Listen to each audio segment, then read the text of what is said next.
The first book of Moses, Bereshith, chapter 1, first creation by Elohim. In the former time periods, as a powerful sign of working, chief son and heir Elohim filled with choice things, behold, as a sign Shemayim, the place of the names, and behold, as a sign Aratz, the chief place of running. But observe how Aratz was unorganized and empty, and Sheshach rose up from the deep waters, went up to its face, but the Ruach Elohim, as a wall of protection, moved violently upon the surface of the waters.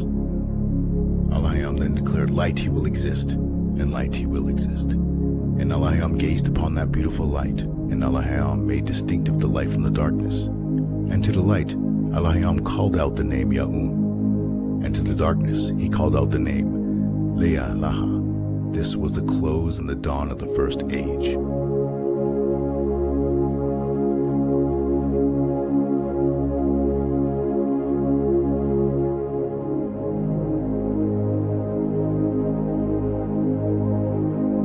The Ketub Abarayas, or the Paleo Hebrew, is a language over 5,000 years old.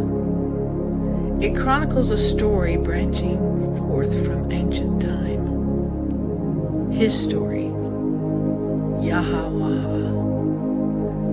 Walk into his story. Read the Paleo Hebrew scriptures.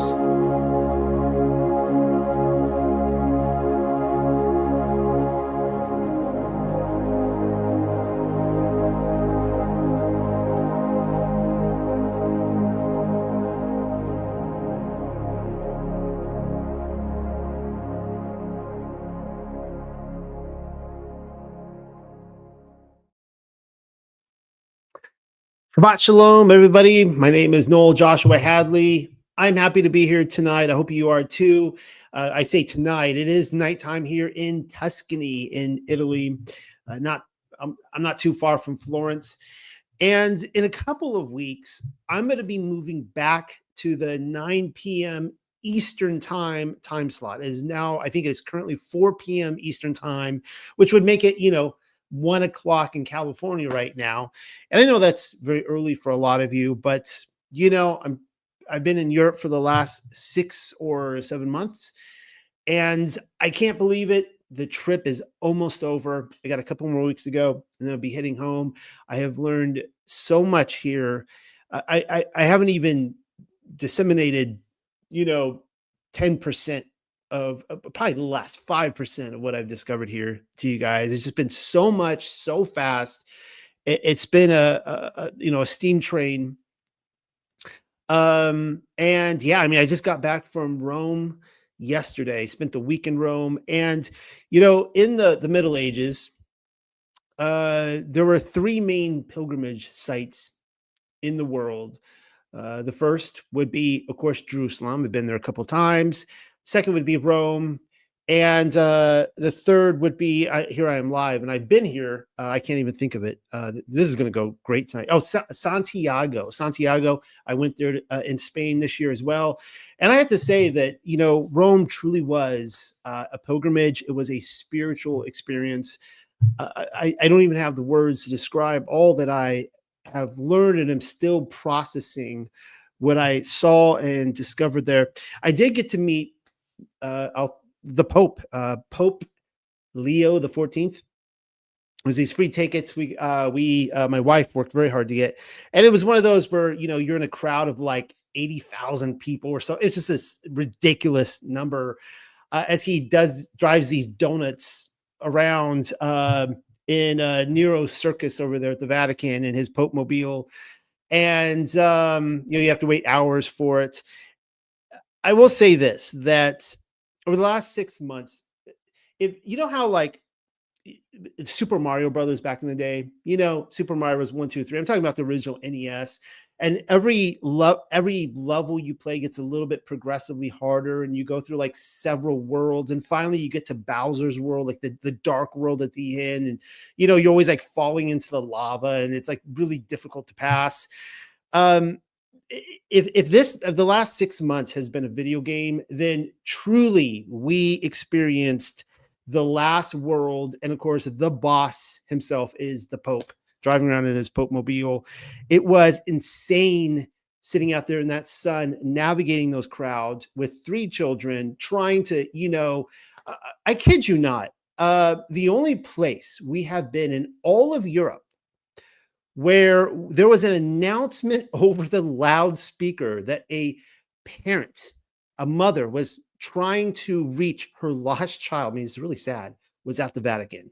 Like every parent's, you guys know what I'm talking about, like every parent's worst nightmare. And they're like over the loudspeaker. There were these gangs of nuns on the loose, like literally, I'm not making this up. You know how like birds fly south for the winter and they form those V's. You see them up in the sky. These gangs of nuns, they form these V's, and they will bowl you over. Like they pretend like they don't see you, and they're professional, just people pushers. And I'm holding my 3-year-old daughter, trying to stay afloat in this current of people, and just boom, they just knock you over. So anyways, we survived that. It was all that, it sounds terrible, but it was actually an amazing week. And let's get into this. We are a week 2 in the Torah portions. And again, I want to state, I may say this a few times, I know a lot of you are probably in Sukkot right now. I can see the numbers are really down because most people, you guys are off camping. I get it. Not going to get big numbers this week. And so a lot of you are wondering, like, how is it that, Noel, that you're on week 2 of the Torah portions when most people aren't even going to start Genesis 1 until the following week?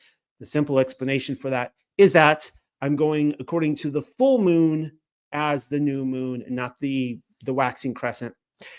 So that, gives me a 2-week advantage there. And yeah, so whatever calendar you're on, whether it's the lunar calendar, or whether it's the 7th day, whether it's the, whatever, you name it, calendar, the Zadok or the Enochian or the Melchizedek, or you just go down the list of all the potential calendars out there. Hope you guys enjoy this tonight. Let's get started. I have so much to cover. Reading the Lord's Prayer. I'll start with the standard, and then we'll do the Paleo. Our Father who art in heaven, hallowed be thy name. Thy kingdom come, thy will be done on earth as it is in heaven. Give us this day our daily bread, and forgive us our trespasses as we forgive those who trespass against us. And lead us not into temptation, but deliver us from evil. For thine is the kingdom, the power, and the glory, forever and ever. Amen. Reading now from the Paleo. Our Father, set apart is your name, and your royal dominion, your pleasure, your delight, you will exist in Shamayam and in Aratz. And give us our bread continually, and pardon our faults, our sins and missteps, in the same manner in which we forgive those who commit faults, sins, missteps against us. And do not bring us into the hands of testing, but guard us from all evil. Amen. Some good news this week is that we do have, Pamela has turned in her manuscript, her finalized manuscript for Paleo Joshua, which, if I'm going to pronounce this correctly, Yahosha. I'll get that down, especially since we are doing a few tweaks on it. We have pre-orders available now. You can come in. We're going to ship them out in November. Get your copy. And just like with Bashara Matthew, you can see it right down there in the bottom corner. I'm going to be doing a straight reading for you guys in probably a few weeks. So you can get your copy. We'll ship it out to you. And then you can read along. And I hope to just I don't think I'm going to do a line-for-line study like I am through the Torah. I started out doing a line-for-line study in Matthew, and I said, you know what? I'm just going to read it straight through. I'm going to do the same thing with Joshua. I'm really excited about that, that Pamela is making some really good progress in the Paleo scriptures. Now, as you can see here, we have Nimrod and Miss Semiramis and little baby Nimrod on the cover this week. This is another one of those where I said last week that I was going to read the KJV and the Paleo. I'm going to try to do that in a lot of weeks. This week, I'm not going to do that. There is no possible way I can get to everything I want to cover, and still I won't do it. And also there might be things that you're like, Noel, why didn't you cover this or that? Well, you know what? Maybe come back next year. You kind of have to pick and choose with these Torah portions, what you're going to cover. There's just way too much. That's what's amazing about the Bible, right? We're in week 2, Genesis 6, verse 9 through 11:32. And then, of course, you can see the prophets and the gospel sections of Isaiah and Luke there. Probably won't get to those either. Let's start reading. This week is called Noah. And I am kind of bending the rules a little bit. I've decided that I told you guys this last week, that it really bothers me intensely that whoever came up with these Torah portions, I don't know, maybe it was like a spiritually divine person. Maybe, I don't really know how these came to be, but I always wonder, like, why did they end it last week with Genesis 6:8 when really the flow of the narrative works a lot better if you pick up at the beginning of chapter 6 at the top. So that's what we're going to do this week. And I'll be talking a little bit about the Watchers starting out. But when corrupt men increased upon the surface of Eretz, and that would be, of course, the earth, and sons and daughters were born to them, then the sons of the Alahayam admired the daughters of men who were beautiful, and they took to themselves women from all they desired. I asked Pamela about her translation on why did she decide to say the Alahayam instead of just Alahayam. And I mean, her response was sometimes she doesn't, know, she doesn't really have a definitive answer, except for the fact that that's just the way it read. And she's just trying to be honest to the translation. So I really respect that a lot. Consequently, Yahuwah, the ever-living, declared, my Ruach shall not call out to man forever, for he is sinful flesh, but they shall have 120 years. I explained that last week, that right there is the meaning of life. Our purpose for being here. Let me just state this again.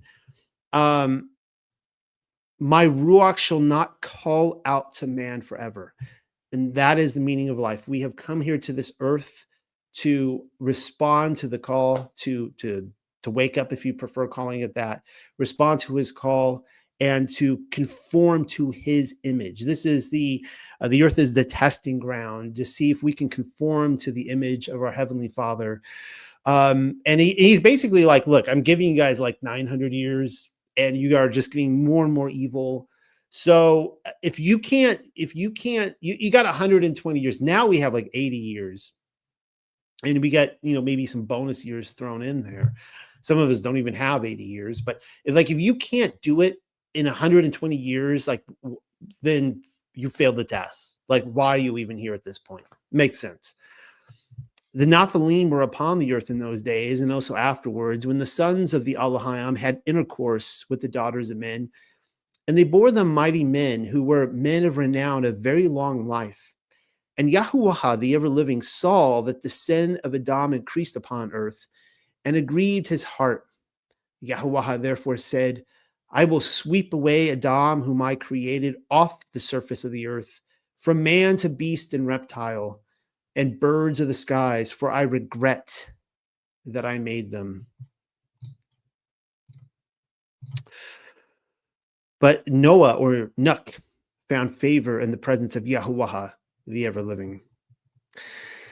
Starting out tonight, we're going to be talking a little bit about the sons of Seth versus the sons of God theory. It's one of those I've been covering for a few years now, and I particularly delight in this conversation because I think that both are actually correct positions to take. If you guys are unaware of what I'm talking about, if you've ever held up, let's say you go to a church, a Protestant, evangelical, Catholic, Orthodox church, whatever you go to, and you're like, hey, have you guys ever read the book of Enoch before? They're like, Enoch, that's the one where they teach that angels have sex with women. And that's impossible because Jesus said, such and such statement.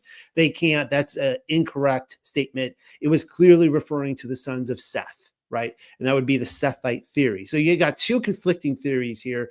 What are we talking about in Genesis 6? To most of you, you are so ingrained within Nephilim theory that you don't even bat your eyes at this. But I want to show you that I think that both theories are correct, that the sons of Seth did come down and take these unrighteous wives, the wives of the sons of Cain, but also the angels came down as well. I'm not going to be going through Enoch tonight. It's kind of a given. But I love this passage here in the Aramaic Targum. This is still Genesis 6, but it's coming from the Aramaic Targum. And this is what it says. And it was when the sons of men began to multiply upon the face of the earth, and fair daughters were born to them. And the sons of the great saw that the daughters of men were beautiful and painted and curled.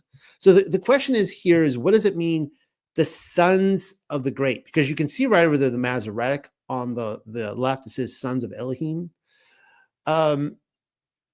But continuing, the sons of the great saw that the daughters of men were beautiful and painted and curled, walking with revelation of the flesh and with imaginations of wickedness, that they took them wives of all who pleased them. Now I'm going to show you tonight that it was actually Azazel, according to the book of Enoch, that first gave makeup and painted eyes to women. So right there we can see that whoever these sons of the great were, they were seduced by what Azazel first had introduced to these women.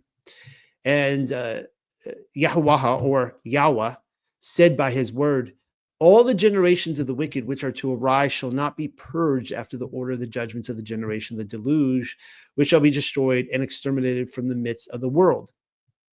Have I not imparted my Ruach HaKodesh to them, or placed my Ruach HaKodesh in them? And behold, their works are wicked. Behold, I will give them a prolongment of 120 years, that they may work repentance and not perish.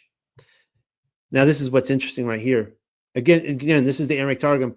This would be Shemiyaza or Shemjaza, or here Shama Kazai and Uzziel, who fell from heaven, were on the earth in those days. So wait a second here. Are they not included in the sons of the great? Well, I don't know that it is.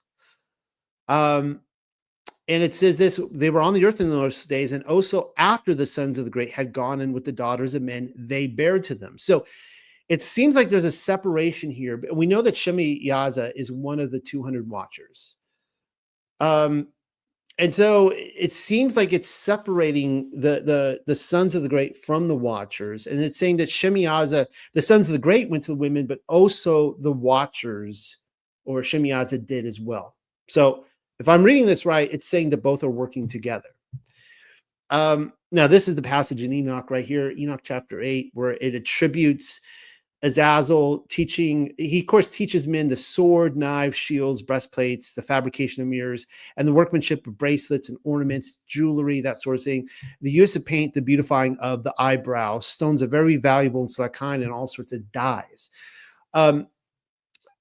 I want to point out here, and you'll hear me say this another probably thousands of times, Yah willing, that it has taken me many, many years to appreciate the mysteries of heaven. The first time I read Enoch, I'm just reading this and my mind is getting blown, and I'm just like, oh, all these things are evil. But that can't be the case, because we know that in Genesis chapter 3, when the tree of life is being guarded and Adam and Eve are being kicked out of the garden, that there were some cherub angels there, or in Pamela's translation, watchers, who were guarding it with flaming swords. So we know that swords originate from heaven. It's a heavenly technology. In fact, I would say all those metals and so on and so forth are armor as well. All the things that we see on soldiers, this all originates from heaven. I would even say guns as well. And so the thing is that with the mysteries, it's not that the items themselves are evil, because it says right here, he also introduced dyes and clothes. So anyone out there,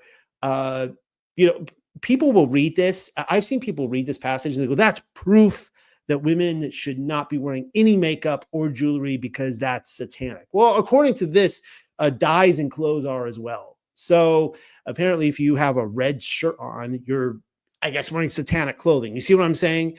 That's obviously can't be the case.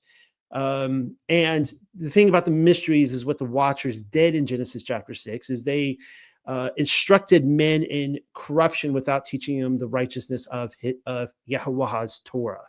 And this is the same, I guess, fault that the 70 shepherds fell into as well. So I want to show how one of the famous books for the Sethite theory comes from first and second Adam and Eve. You'll hear this a lot. Like, oh, I really like first Adam and Eve, but second Adam and Eve, that's where, I it's almost like if you there's probably movies out there where like you love the first one, but the sequel is like, yeah, I've disavowed the sequel. A lot of people will disavow second Adam and Eve. I happen to like second Adam and Eve more than first Adam and Eve. Okay, I'm not a purist. I like the sequel better. I think the sequel is better. I want to show you that it actually plays into both. They show that the sons of Seth committed this crime, but also the angels did as well. So this is this after this, 100 men of the children of Seth gathered together and said among themselves, come, let us go down to the children of Cain and see what they do and enjoy ourselves with them. This is 2 Adam and Eve, chapter 20, 24, if you need a chapter and verse. So you can see right here, this is playing into Genesis 6. But this is interesting. Now, this is a few chapters early in chapter 17. Satan then appeared to him, and him would be, I think, Jared here, or Yared. Satan then appeared to him, Yared, with 30 men of his host in the form of handsome men, Satan himself being the elder and tallest among them with a fine beard. All right, so now it's setting up the stage. The Satan is the elder here. All right. So you'll see this when it talks about the elder. This is Yared doesn't know that this is actually Satan. He just thinks that this is like a, I don't know, like a chief of some tribe or something like that. So you see here that let me just read this whole passage. But when the sons of Cain saw them, they wondered at them and thought, these are beautiful to look at, and such as we never saw before. So they rose and came with them to the fountain of water to see their companions. So the context is that the sons of Seth are leaving this mountain that they're on. They're living in what's called the mountain of worship. And once you leave the mountain, you can never come back.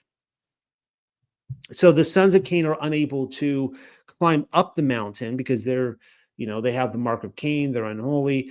It's a holy mountain, but all they can do is try to bring them down. They found them so very handsome that they cried aloud about their places for others to gather together and come and look at these beautiful beings. Then they gathered around them, both men and women. And then the elder said to them, so this is Satan right here, we are strangers in your land. Bring us some food, good food, and drink, you and your women, to refresh ourselves with you. And when those men heard these words of the elder, every one of Cain's sons brought his wife, and another brought his daughter. And so many women came to them. Let me just skip down here for lack of time. The elder, again, Satan, saw him as he wrenched himself up from them and said to him, oh, so Jared, he's not liking what he's seeing here. And he's like, this just, there's something really wrong about this. I don't want to participate. And so Satan says to him, be not sad. I am the great elder. As thou shalt see me do thyself in like manner. And then he spread his hands and took one of the women, and 5 of his companions did the same before Jared. 5 of the companions would be Satan's companions, other angels, fallen angels, that he should do as they did. So you see right there that he basically modeled this, taking on other wives. This is actually a pretty haunting scene right here. And the sons of Cain, who wrought all this and shone in beauty and gorgeous apparel, because remember the watchers had taught them this, they had shown them all these things, gathered together at the foot of the mountain in splendor, with horns and gorgeous dresses and horse races, committing all manner of abominations. It's a haunting scene because they're like playing rock concerts down there, just loud, probably fireworks. And I think of like in Pinocchio, was it that pleasure island or the whatever it was that he went to, and they all turned into donkeys. I think of that, and they're looking down from this mountain and they can see like the light pollution from the sons of Cain, and slowly the sons of Seth are going down there. And then once they go down, they can never come back. Well, this is the watchers from the book of Enki. Now, I confess to you that this translation comes from a dude named Zechariah Sitchin. For some of you, that's like a cringe name. And Dr. Michael Heiser based a lot of his career on just going after this guy. Now, What Heiser showed is that with Sitchin's translation, it's not that the translation was necessarily bonk, except for when he goes down the sci-fi route of the Copernican revolution. And he starts talking about other planets and space and that kind of stuff. And Michael Heiser was like, this guy is making this up. It's not there. That all of this is flat Earth cosmology. All right. So just keep that in mind as you read this passage here. But this is really interesting because this is the Sumerian account that actually predates the Torah. And I believe that when Moses is giving a lot of these accounts, of course, he's obviously referring to the book of Enoch. Genesis chapter 6 reads like just almost commentary or just a basically summing up what they already knew. But I think that they already knew about the Sumerian worldview. I think it was very common understanding back then. And it says, now this is the account of how the Igigi, the daughters of the earthlings, abduce. So keep in mind that according to the Sumerian text, the watchers, they're the Igigi here. They're not the Anunnaki. The Anunnaki were already the quote unquote ancient aliens. They were already on the earth. They're already doing their thing. And how afflictions followed, and Zayusudra oddly was born. We won't be covering that tonight. Only 1/3 of them on Lamu stayed. To earth came 200. So there's the 200 watchers that we see in the book of Enoch, chapter 6, to be with their leader, Marduk.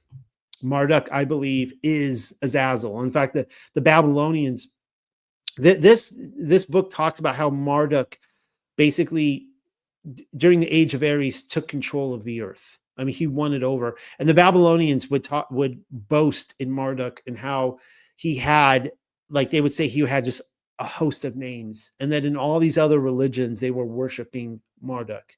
And I think he is Zazel. I think he is Satan. So to be with their leader Marduk, his wedding celebration to attend was their explanation. So if you're confused, Marduk is getting married to a woman, a mortal woman. This is like straight out of Rosemary's Baby. All right, he's like a horror film. He is marrying a human bride.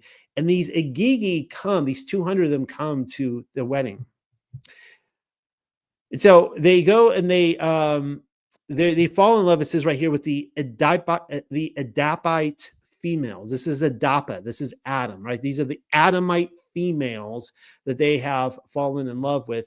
And it says they saw them and they lusted. And to each other, the plotters said, come, let us choose wives from among the Adapite females, and children beget. One among them, Shamgaz, that's Shamjaz, as you can see. His name was, their leader he became. We know that this lines up with the book of Enoch perfect. And this is amazing, right? Because you have these separate sources, like Enoch is discovered, and then this is discovered, and they match. It's incredible. Even if none of you agrees, I alone this deed shall do. And to the others he said, if a penalty for this sin shall be imposed, I alone for all of you shall it bear.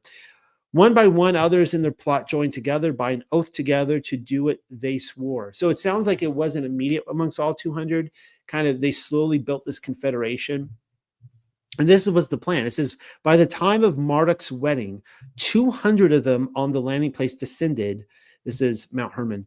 Upon the great platform in the Cedar Mountains, they came down. So we know that Mount Hermon matches up with the Cedar Mountains in the Epic of Gilgamesh. And their plan is that they were going to go to his wedding. When he gives a command, they were going to go snatch all these women that were apparently, I guess, attending the wedding. That comes from the book of Enki. All right, let's keep reading the Paleo. We are, I guess, technically starting this week's Torah portion.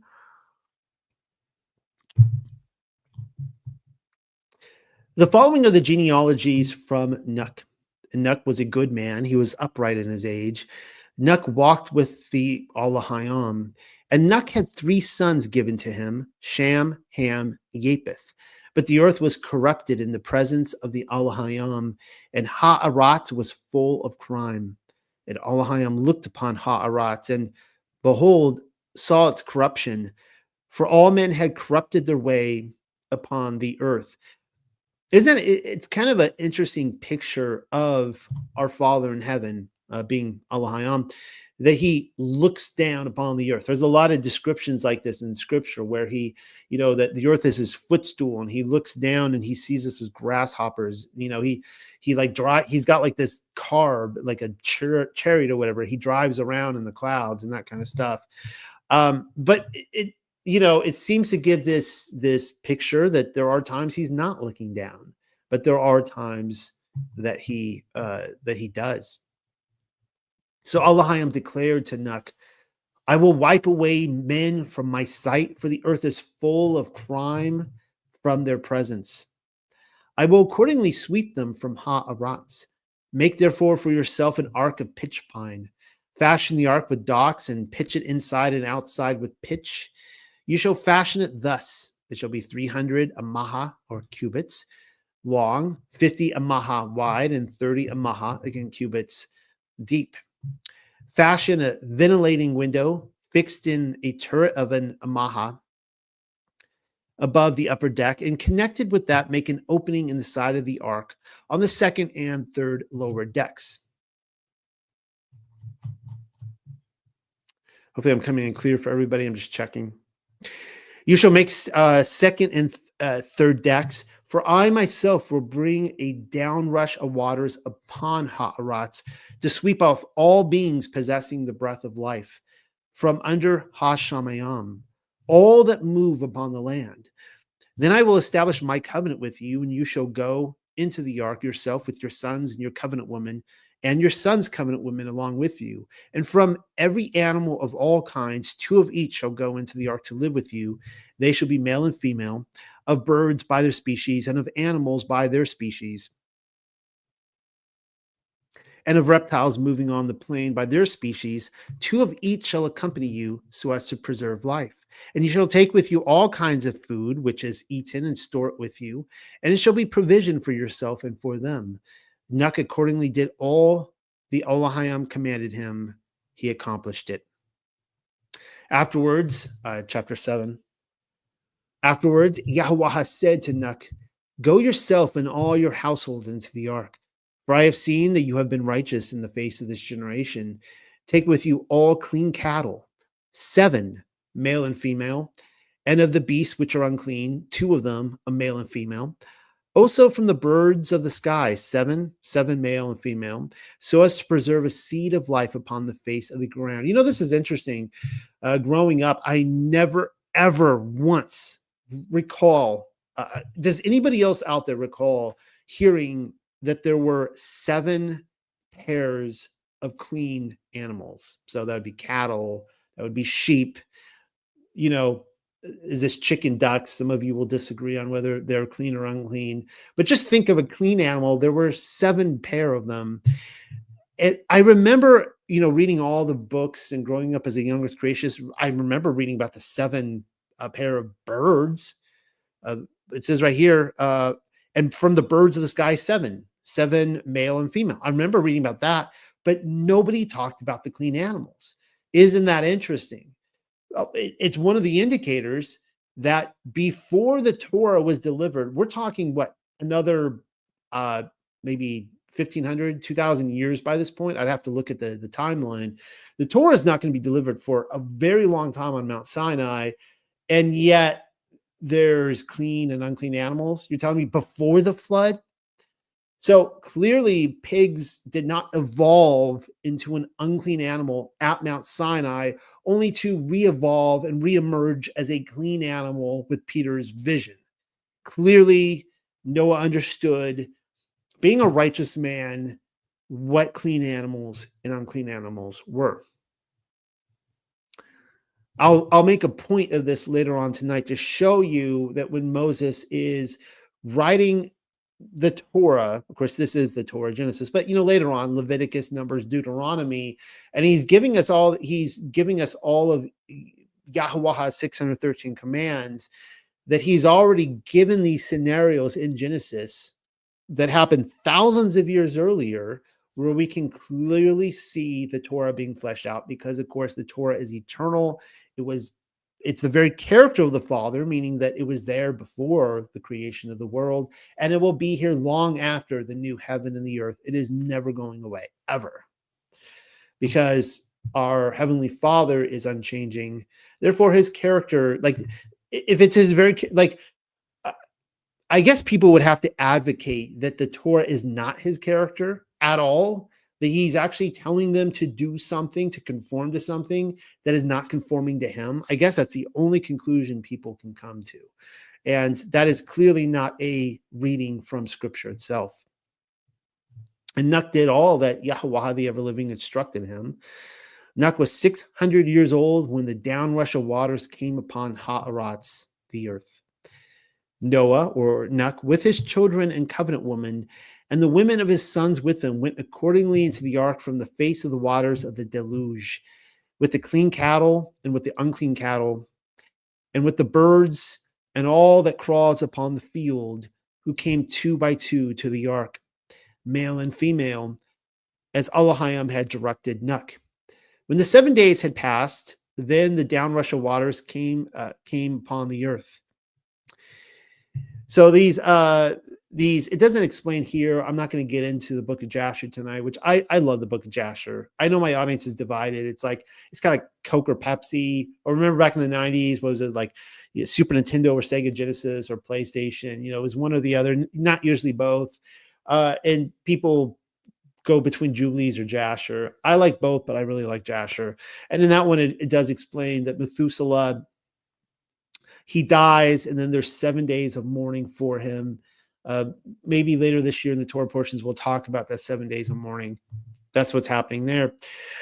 In the 600th year of the life of Nuh, in the second month, on the 17th day of the month, on that day, all the depths of the great ocean were heaved up, and the built in Ha-Shamayam were broken, and there was a downrush of waters onto Ha'aratz, the earth, for 40 days and 40 nights. Now, something I want to bring up right now is that I have noticed a resurgence in a local flood, like a Mesopotamian flood theory.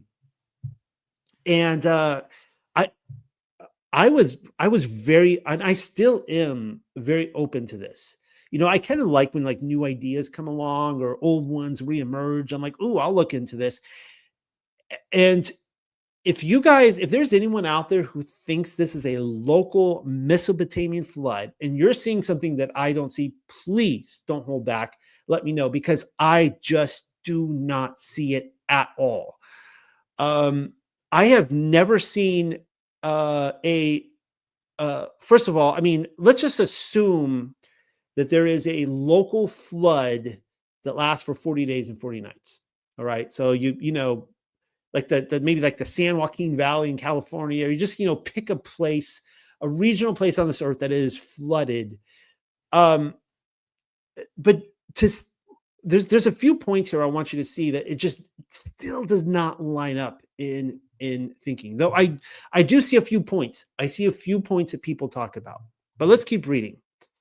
At the close of that day, Nuh, along with Sham, Ham, and Japheth, sons of Nuh, and the covenant woman of Nuh, and the 3 women of Nuh's sons, along with them, entered the ark, they themselves and all the animals according to their species, and all the cattle according to their species, and all birds by their species, every winged fowl. Again, now, these would have to, for the localized theory, these would just have to be local animals that I guess y'all wanted to preserve, that would, I guess, go extinct in that area of the world if they weren't preserved. I still don't see it, but let's keep reading. Thus they came male and female of all creatures, as Elohim had directed them, and Yahuwah shut him inside. Jasher, of course, has a really cool story about this, about the animals that parked it outside of the ark in order to attack the people when they're trying to break into the ark. Pretty cool story. Don't have time for it tonight. The downrush continued 40 days upon Ha'aratz, and the waters swelled and lifted up the ark and raised it from off the land. And the waters overwhelmed and rose greatly upon Ha'aratz, and the ark floated upon the surface of the waters. And the waters overwhelmed the land and covered all the hills and mountains which are below Ha-Shamayam. I mean, I take this to mean the whole earth. I think it is. Um, the waters covered the hills 15 cubits, and all the animals that moved upon the land expired, with birds and cattle and wild animals, and every insect swarming upon the land, and every man, all which breathed the ruach of lives in its nostrils, with all that was in the dry land died. Now, I have talked in the past. I did a video maybe 7 or 8 months ago when I covered some of the. I really needed to do a part two to it because there's more stories to tell. But some of the ancient accounts of the flood, of Noah's flood, and one of the things I picked up, starting with the book of Jasher, is that Jasher does indicate that there were other people. I don't know if I want to say souls, but there were other people on this ark with Noah and his family. We don't know how many.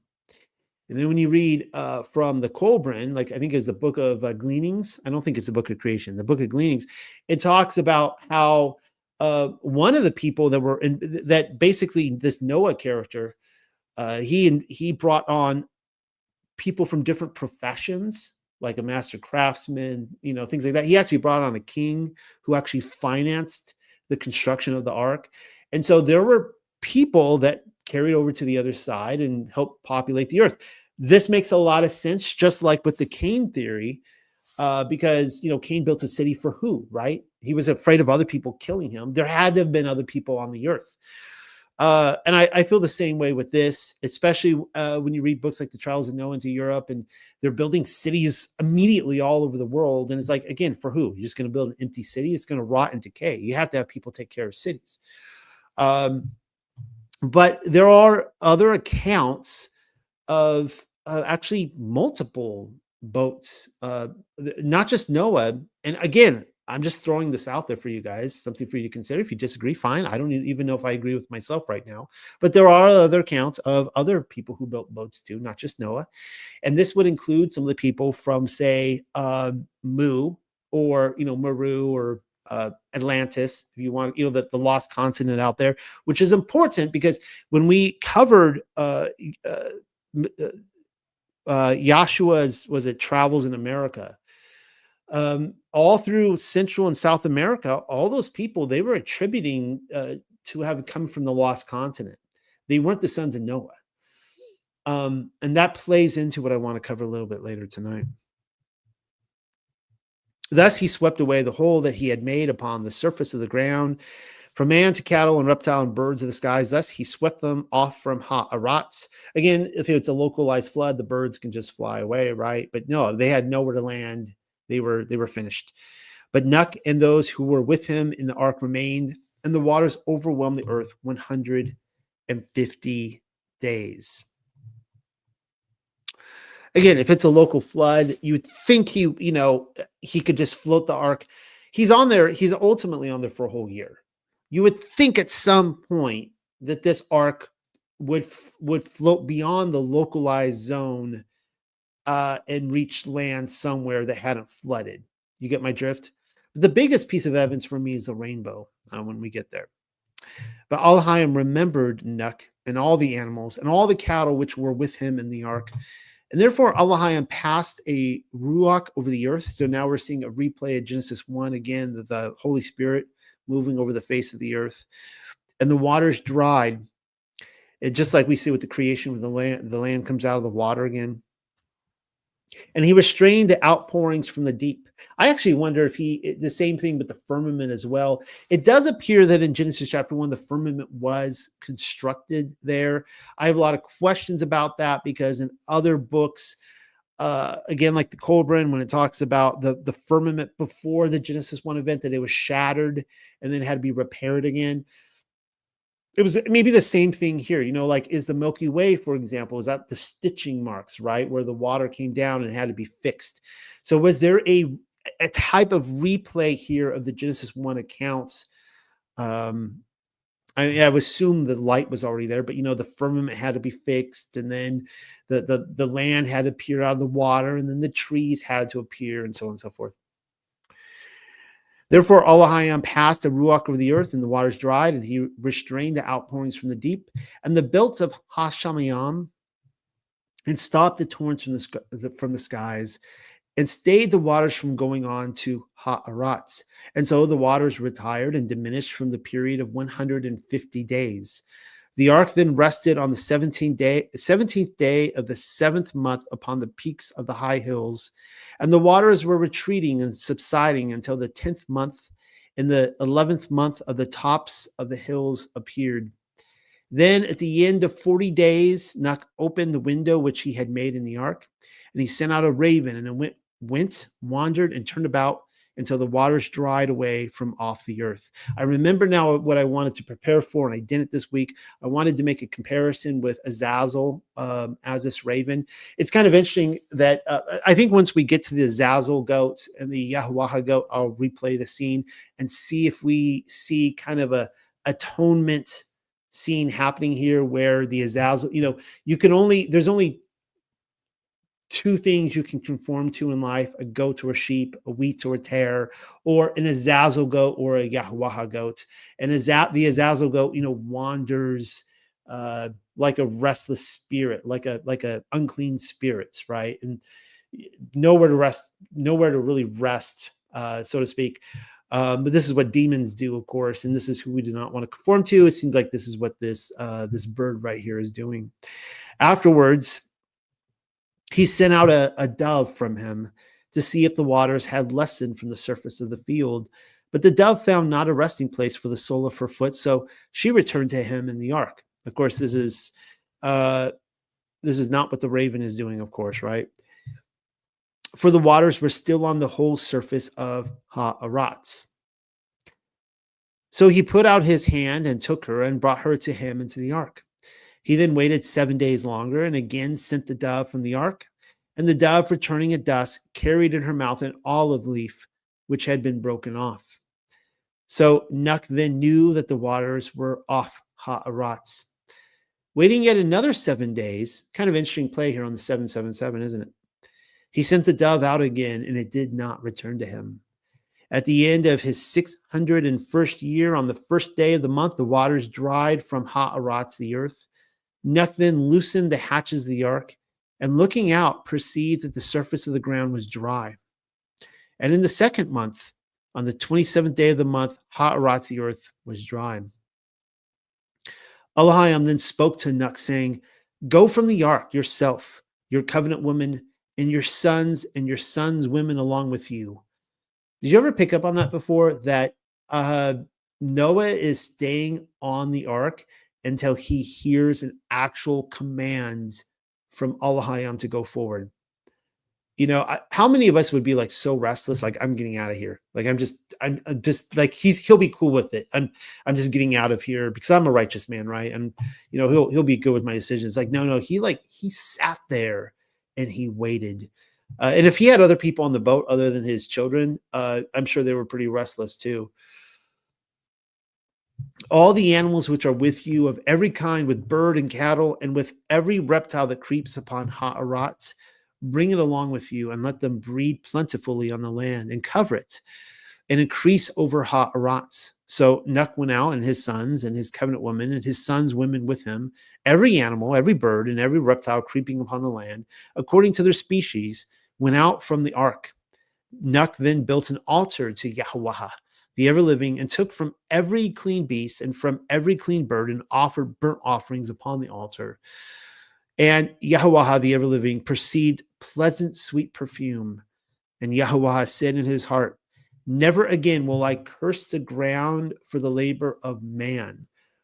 Well, that's interesting. So whatever this curse was on the land that he first gave to Adam in Genesis 3, it's done. It's over. So apparently the land is not cursed. What did that mean for them during this time? Although the thought of his heart is wickedness from his youth, and never again will I cut off every animal I have made. So according to this, seems like if it's a localized flood, then, it's just like Yahuwah is just, it was a local creation too, I guess. During the whole existence of Ha'aratz, sowing and harvest, in winter and summer, spring and autumn, and day and night shall continue. I made this meme in preparation for this week. Of course, there is everyone's favorite Greta. I believe she is. If if if I'm up to date on my news, I think she is incarcerated right now in Israel uh, for taking up some sort of protest boat or something like that. But there she is saying, how dare you, when the Bible says that while the earth remains, and the earth still remains for us today, this is the promise from Yahweh, that seed time and harvest and cold and heats and summer and winter and day and night shall not cease. We're still going to have the four seasons. It's not going to be a constant endless summer that's going to cause the whole earth to melt. The glacial ice caps and the icebergs and everything else to melt and destroy the world with a flood. And I haven't got to the rainbow yet. That's the one I want to talk about. We're not there yet. When I talked about the firmament, I did a couple weeks series on that about a year ago. I talked about the canopy theory. For those of you who are familiar with Kent Hovind, I'm just going to skip all this. He did this back in the 90s. Kent Hovind did I have to give it to Kent Hovind, guys. Kent Hovind became, to the evangelical culture, a household name back in the 90s and the early 2000s. And he did it really before the internet. The internet was around, but the internet was not as accessed. Like nowadays, people become celebrities because of the internet. He did not. Like, he was able to do it based on making VHS tapes, not DVDs, but VHS tapes, and passing them around in churches, distributing them. And we used to watch these, and I would check these out from the library, and I would go, watch them at home. And he had what's called the Hovind theory. The Hovind theory was where because of the Hovind theory was one in which the firmament was shattered. And we know that this can't be the case. I'm just going to say it outright to you guys. Obviously, the firmament is still there, guys. Nobody needs to freak out, okay? The firmament is still there. But the firmament was like this ice canopy that was shattered and broke. And he advocated that the ice age was simultaneous with the flood, which I always thought was a little strange. It didn't really make sense to me, because I'm like, okay, Kent Hovind, I'm not criticizing the guy. I'm not trying to, kick the guy while he's down, just so we're clear. All right. But I remember like 20 something years ago going to my church and go, wait a second, Kent Hovind believes that dinosaurs walked the earth with no, right? And they're like, yeah. I'm like, well, then why because Kent Hovind would show as evidence for his Hovind theory that there were like woolly mammoths and other woolly rhinos, things like that were preserved in blocks of ice. And he said that happened because of the flood. I'm like, well, why aren't we finding dinosaurs encased in ice? Because you think that if they were there with the woolly mammoths, that they would be as well. And I got in trouble for asking that question. I was being respectful about it, but I got in trouble. It's one of those things that, people stop talking to you when you ask the wrong questions.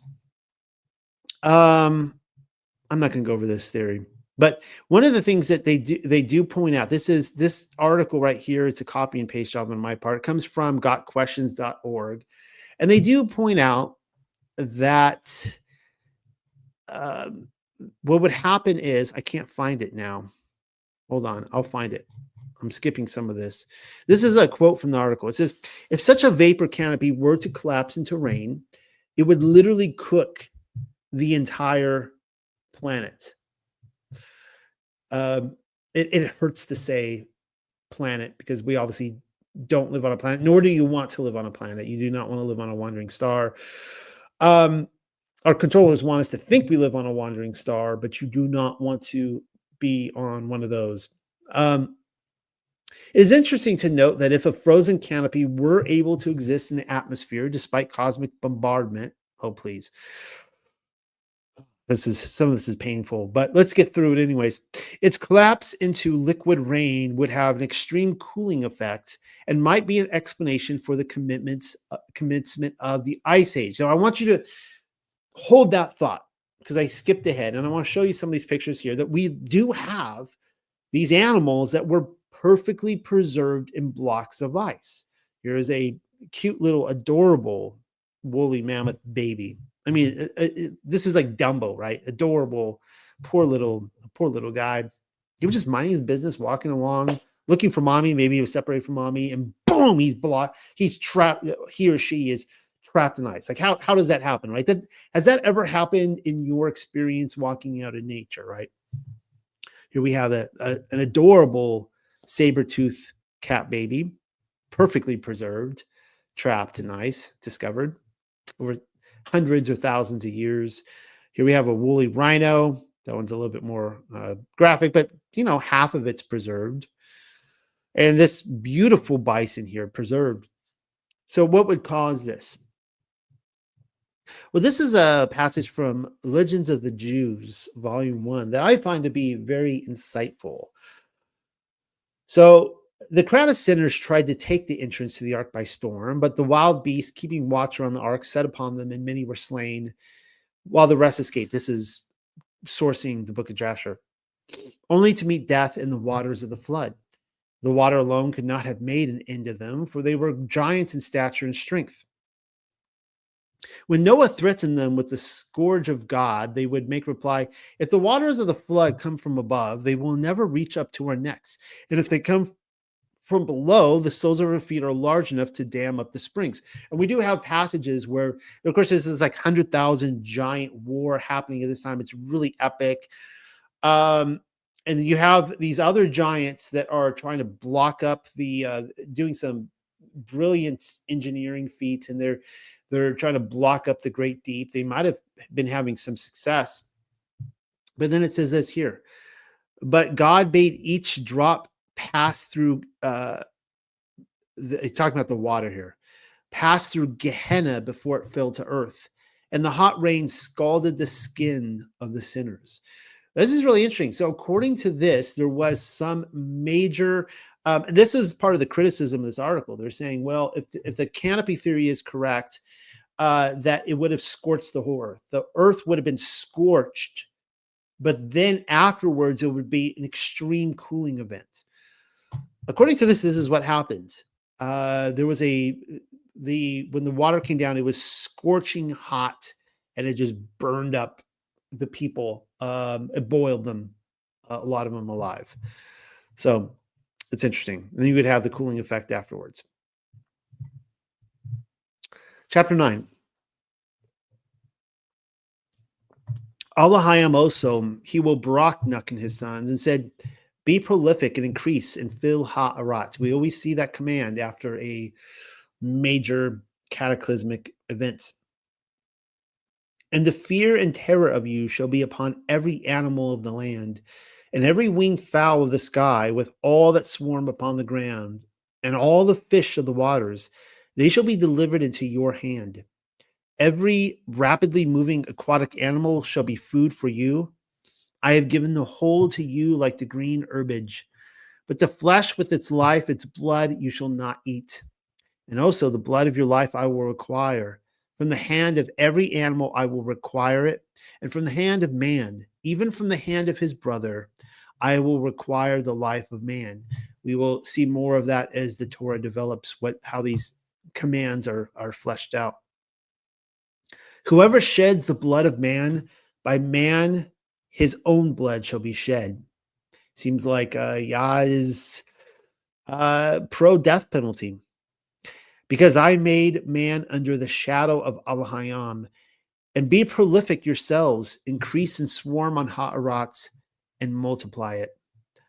Allahayam also spoke to Nuck and to his sons along with him, saying, now I myself will fix a covenant with you and your descendants after you, and with every living animal that is with you, with bird and cattle, and with every animal of ha'arat with you, of all coming out of the ark, and with every wild beast of ha'arat. I have fixed my covenant with you, that all flesh shall never again be destroyed by a downrush of water, and there shall never again be a downrush to desolate ha'arats.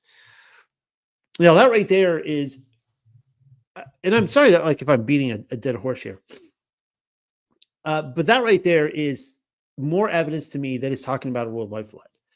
Because if this was a localized flood, then this promise did not come to pass. There are localized floods all over the world, all through history. There have been very disastrous flood events. It happens, I mean, in America in springtime. We've had some recently where just a sudden downpour comes, torrential rains, rivers flood in, people are minding their own business, they're swept away. It's a horrible thing. So clearly, if this is a localized flood event, then this promise did not come to pass because it keeps happening. Again, clearly it's talking about a worldwide flood. And more evidence is with the rainbow. Al-Haim also said, this is the evidence of the covenant, the evidence which I have made between myself and you and between all animal life, which is with you for every generation. I place my rainbow in the clouds, and it shall be for evidence of the covenant between myself and Ha'aratz. When there is my cloud covering Ha'aratz, and the rainbow appears in the cloud, I shall remember my covenant that is between myself and you and between all animal life. And there shall never again be a downrush of waters to sweep away all the living.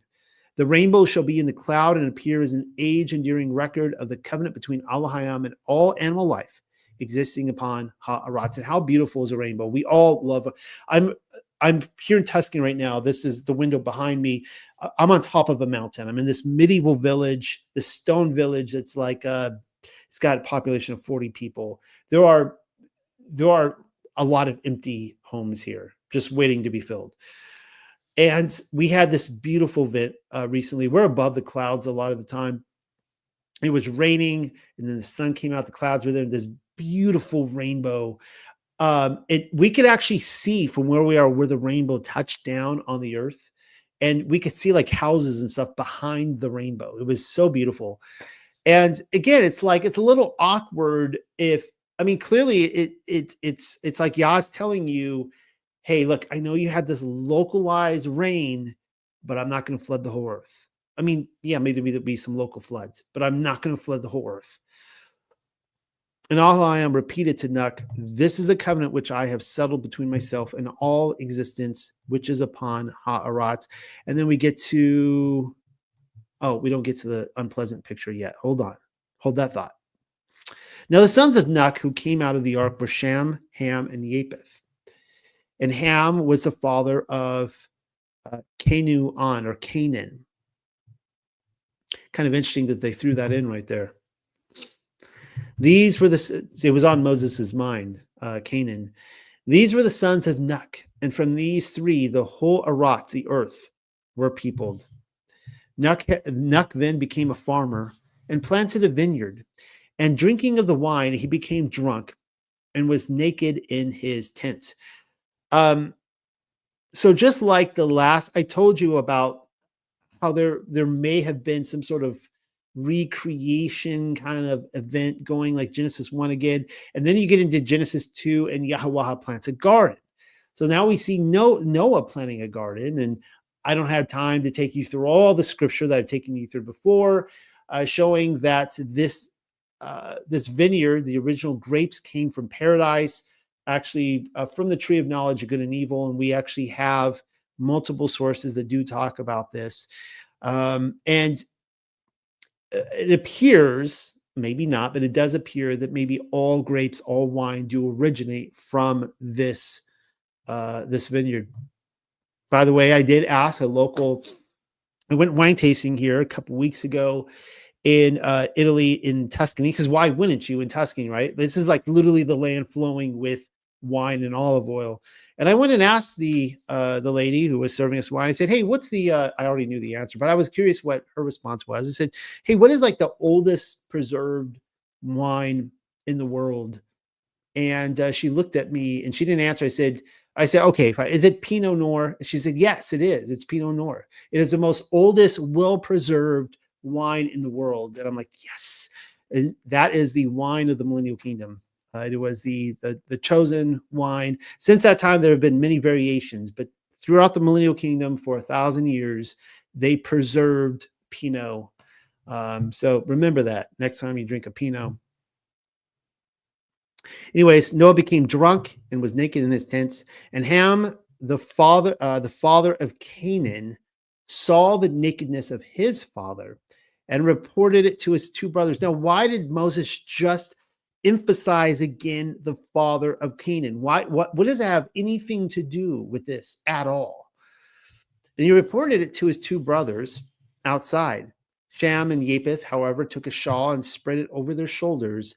And going backwards, they covered the nakedness of their father, and their faces were turned away, so that they did not see their father's shame.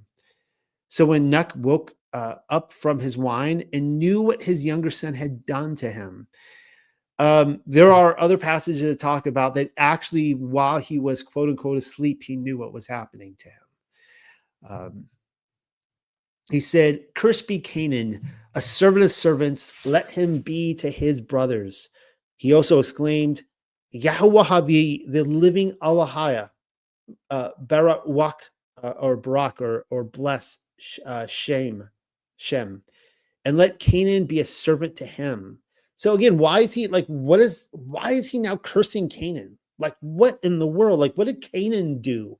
Like, he's like almost like misdirection, right? Noah's taking it out on Ham's son. Well, if you don't know where I'm going with this, I will explain. Elohim will extend Japheth, but he will dwell in the tents of Shem, and Canaan shall be his servants. Nuck lived after the deluge for 350 years. So all the lifetime of Nuck was 950 years when he died. So you guys probably know where I'm going with this. Covered this before. And I just don't have the time to do it tonight, but serpent seed. So we've gone through a repeat of Genesis 1, a repeat of Genesis 2 with the planting of the garden. The Edenic vision goes south immediately. And just as the serpent went into the wilderness, and not into the wilderness, the serpent went into the garden and had a little menage a trois moments with Adam and Eve, created Cain. We have the same thing happening where Ham is going into this paradise situation, corrupting all over again. And of course, he sees his father's nakedness. I'll explain to you why that's so important for understanding the Torah later on and why the Torah abides now. But of course, Canaan is not just Canaan's son, but technically it's Noah's son too. Like Noah looks at Canaan, he's like, Canaan is my son, my grandson, and my son, because my wife is the mother of her own son's grandson, which is really gross and disgusting that this happened. And that is why it makes sense that Canaan is cursed. Now, this is an unpleasant picture right here. This is the LGBTQ plus alien alphabet flag. As you guys all know, it has 6 colors. I don't need to explain this. But I did have this thought this last year when I was going through the Firmament series, and it occurred to me that if the 7-colored rainbow is surrounding Yahuwah's throne, and we know this based on other books of the Bible, I won't source them all for you right now. And this is to remind him, of course, we already saw this in Genesis, that it reminds him to never drown, completely destroy mankind again, or drown the earth. It is interesting that this movement, which is an abomination and a complete distortion of humanity in every way, if there was any doubt of this, it has been made very clear over the last several years, really starting back in 2008 with the gay marriage being passed. Prop 8, California started there, went nationwide. I think this is what I think is happening. I think Satan is taking these colors and just rubbing them in Yah's face. Like, I can do this. Like he plays with the law, right? He knows the loopholes. He knows the hoops to jump through, right? You can't be an accuser and not be very, very proficient at the law. And he's like, you know what?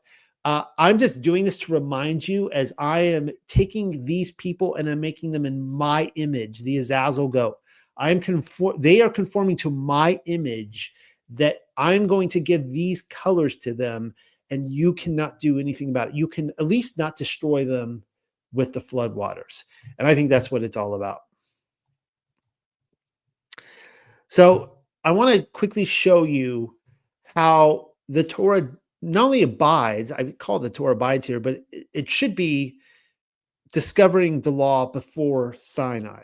The law was not created at Sinai.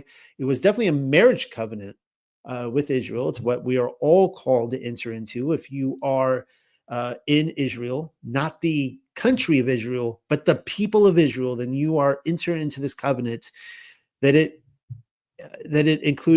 was included at this time. And we read this in Leviticus. This is, remember, the Levitical laws. Apparently the Levitical laws have been done away with, whatever.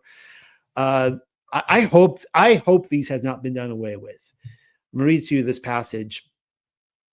None of you shall approach to any that is near of kin to him to uncover their nakedness. So it is just explained to you what uncovering someone's nakedness is. When Ham goes in and sees his father's nakedness, this is what just happened. None of you shall approach to any that is near of kin to him.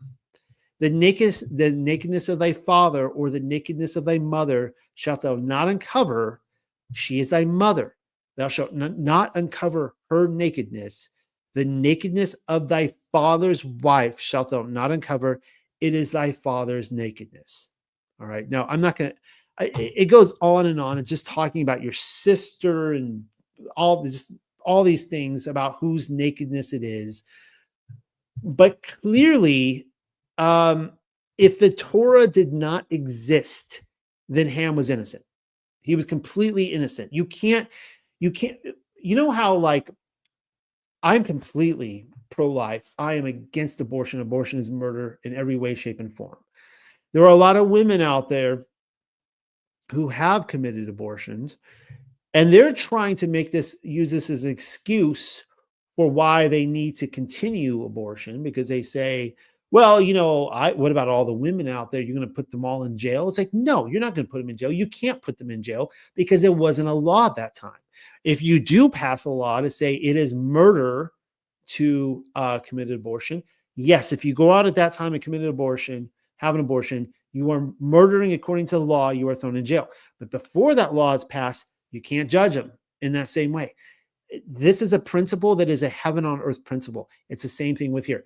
This command was not given until Sinai, and yet Ham was judged for it.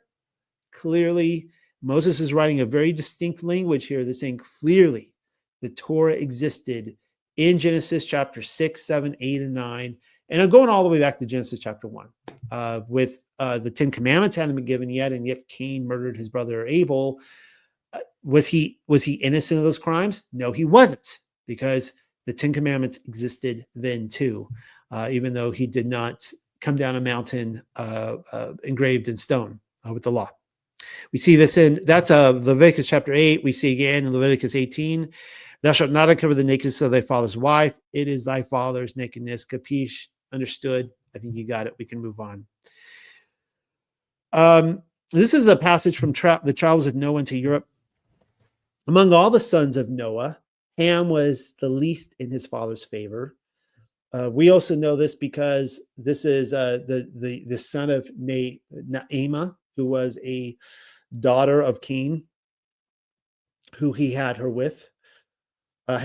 with, who also by reason of his magical arts, he was the first post-Diluvian magi, wherein he had great knowledge, was called Zoroaster, who wholly gave himself over unto all incivility and rude behaviors, following the abominations and vices of those horrible giants before the flood.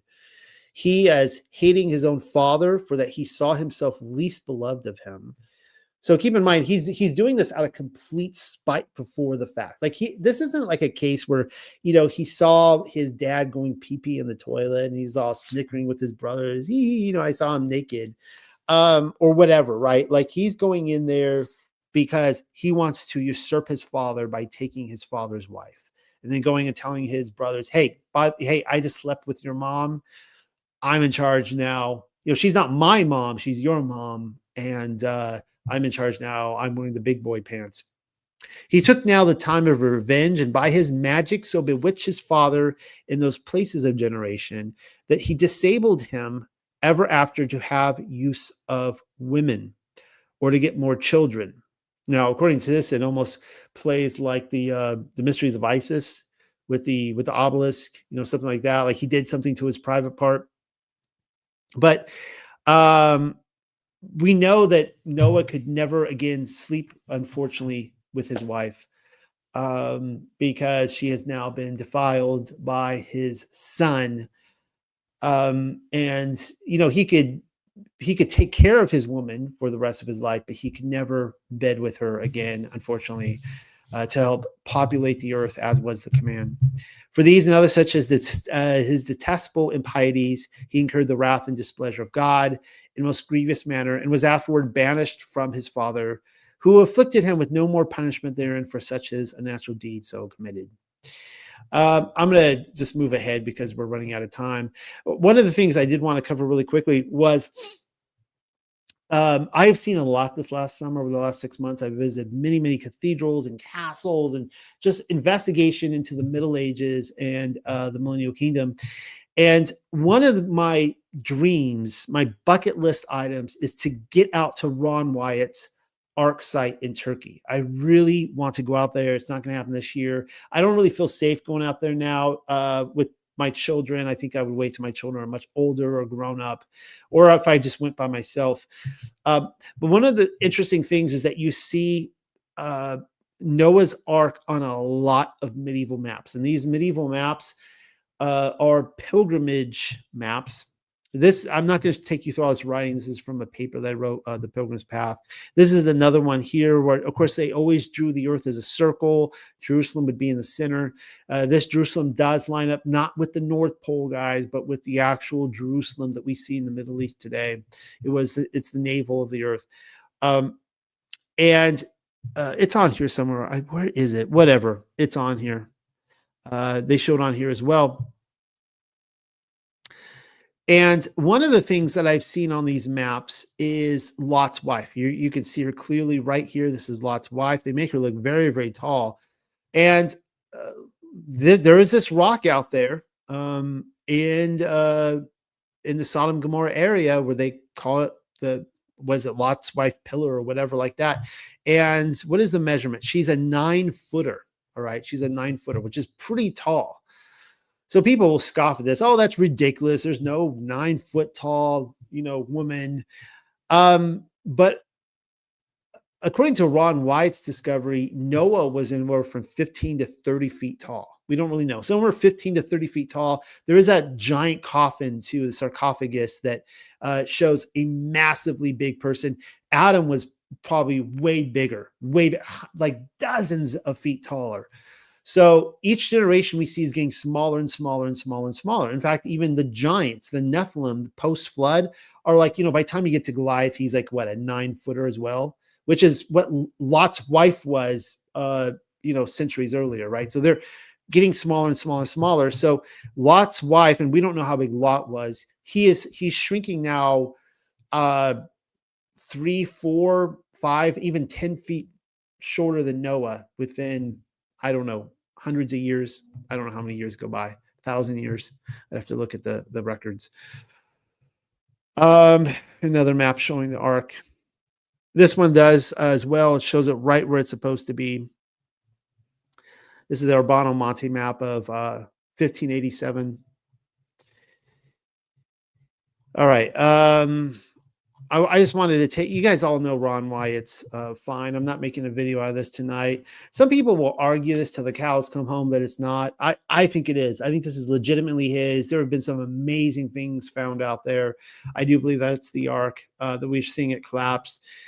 The dimensions are spot on, perfect. But this is what I love. So I just showed you several maps where they are showing in the Middle Ages. You can go on a pilgrimage to Rome. You can go to Jerusalem. You can go to Santiago. I've been to all 3 of those places now. As of this week, I have been to Rome, and it was amazing. I've never been to Noah's Ark. Oh, I have been to Sodom and Gomorrah, which was a pilgrimage site. They said you can go there. You could see Lot's wife. The book of Jasher says this, that she will remain there to the end of time, or to the whatever, at least the kingdom, which, the millennial kingdom. But these were found at the Noah site. These are Templar crosses, as well as Orthodox crosses, telling us that there were many people of the faith who were Knight Templars and others who were going out there and leaving their mark on these anchor stones at Noah's Ark, telling us that they were following the maps of their day. Here's some more right here, some really crazy stuff. Basically, people knew it was there, even if it was hard to reach and at the ends of the earth, pretty much. But here, this is the altar they found. You can see how little the people are. This guy looks like Alan Grant from Jurassic Park. But here they are standing on it, and it's a natural. It was not carved. It's a natural stones. It was 12 by 12 by 12, and there's only one step that's measuring 3 feet high. And so it is estimated, they know that this was an altar where they were killing, they had a ramp where they were leading clean animals up to it. The man who would have sacrificed at this altar, you can see how small this guy was here, would have been, again, anywhere from 15 to 30 feet big. This guy was huge. And not to mention being able to move these huge stones up to make that altar. This is what it says in the Travels of Noah into Europe. Only the good giant Noah, among all the rest, feared Elohim. So according to this, he too was a giant. Some of you are going to protest, go like, well, no, Noah wasn't a Nephilim. I know he wasn't a Nephilim. The giants of those days were bigger than the common man. The common man of Noah's time was about 15 to 30 feet. We know, according to the book of Enoch, that they reached like dozens and dozens and dozens. I think some of them like over 100 feet tall, if you can imagine that. Pretty big guys. Let's keep reading.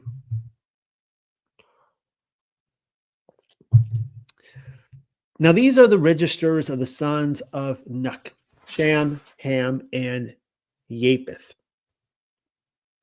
For they had sons born to them after the deluge. I told you about the Toldoth marks. I don't want to repeat that every week, but it appears, if that theory is correct, that it appears Moses is saying that he is now he is sourcing from all of these different people. He's sourcing from Shem, Ham, and Japheth. And it actually makes a lot of sense because some of the translators, I don't know if Pamela can attest to this or not, have mentioned that during the flood account, there seems to be a lot of repeated passages, and which would make a lot of sense if they actually had journals, Ham, Shem, and Japheth, that Moses is just kind of copying down. The sons of Japheth are Gemar, Magog, and Medea, and Yawan, and Thubal, Meshach, and Thuya, Ras. And the sons of Gamar are Ashkenaz. There's that name right there. Ashkenaz, not they're not sons of Shem. Ashkenaz, and Reaphath, and Thuga Ramaha. And the sons of Yahwan, Al Yashaha, and Thura Shayayash, Kathuyam, and the Dadanuyam. From these, they spread themselves over the seacoasts of the countries of the nations, each with their language among or the Goyim, or the Gentiles, the Gentile tribes. And the sons of Ham are Cush and Matrim. Matrim would be Egypt, and Fahwat and Canaan. And the sons of Cush are Saba and Chawayalaha and Ra-amaha and Sabathukaa. And the sons of Shaba and Dedan. To Cush was born Nimrod. Of course, this would be Nimrod, the grandson of Ham. Wild beasts began then to infest the earth. On that account, he became a powerful hunter in the presence of Yahuwah. Again, whatever, I don't need to keep mentioning the localized flood.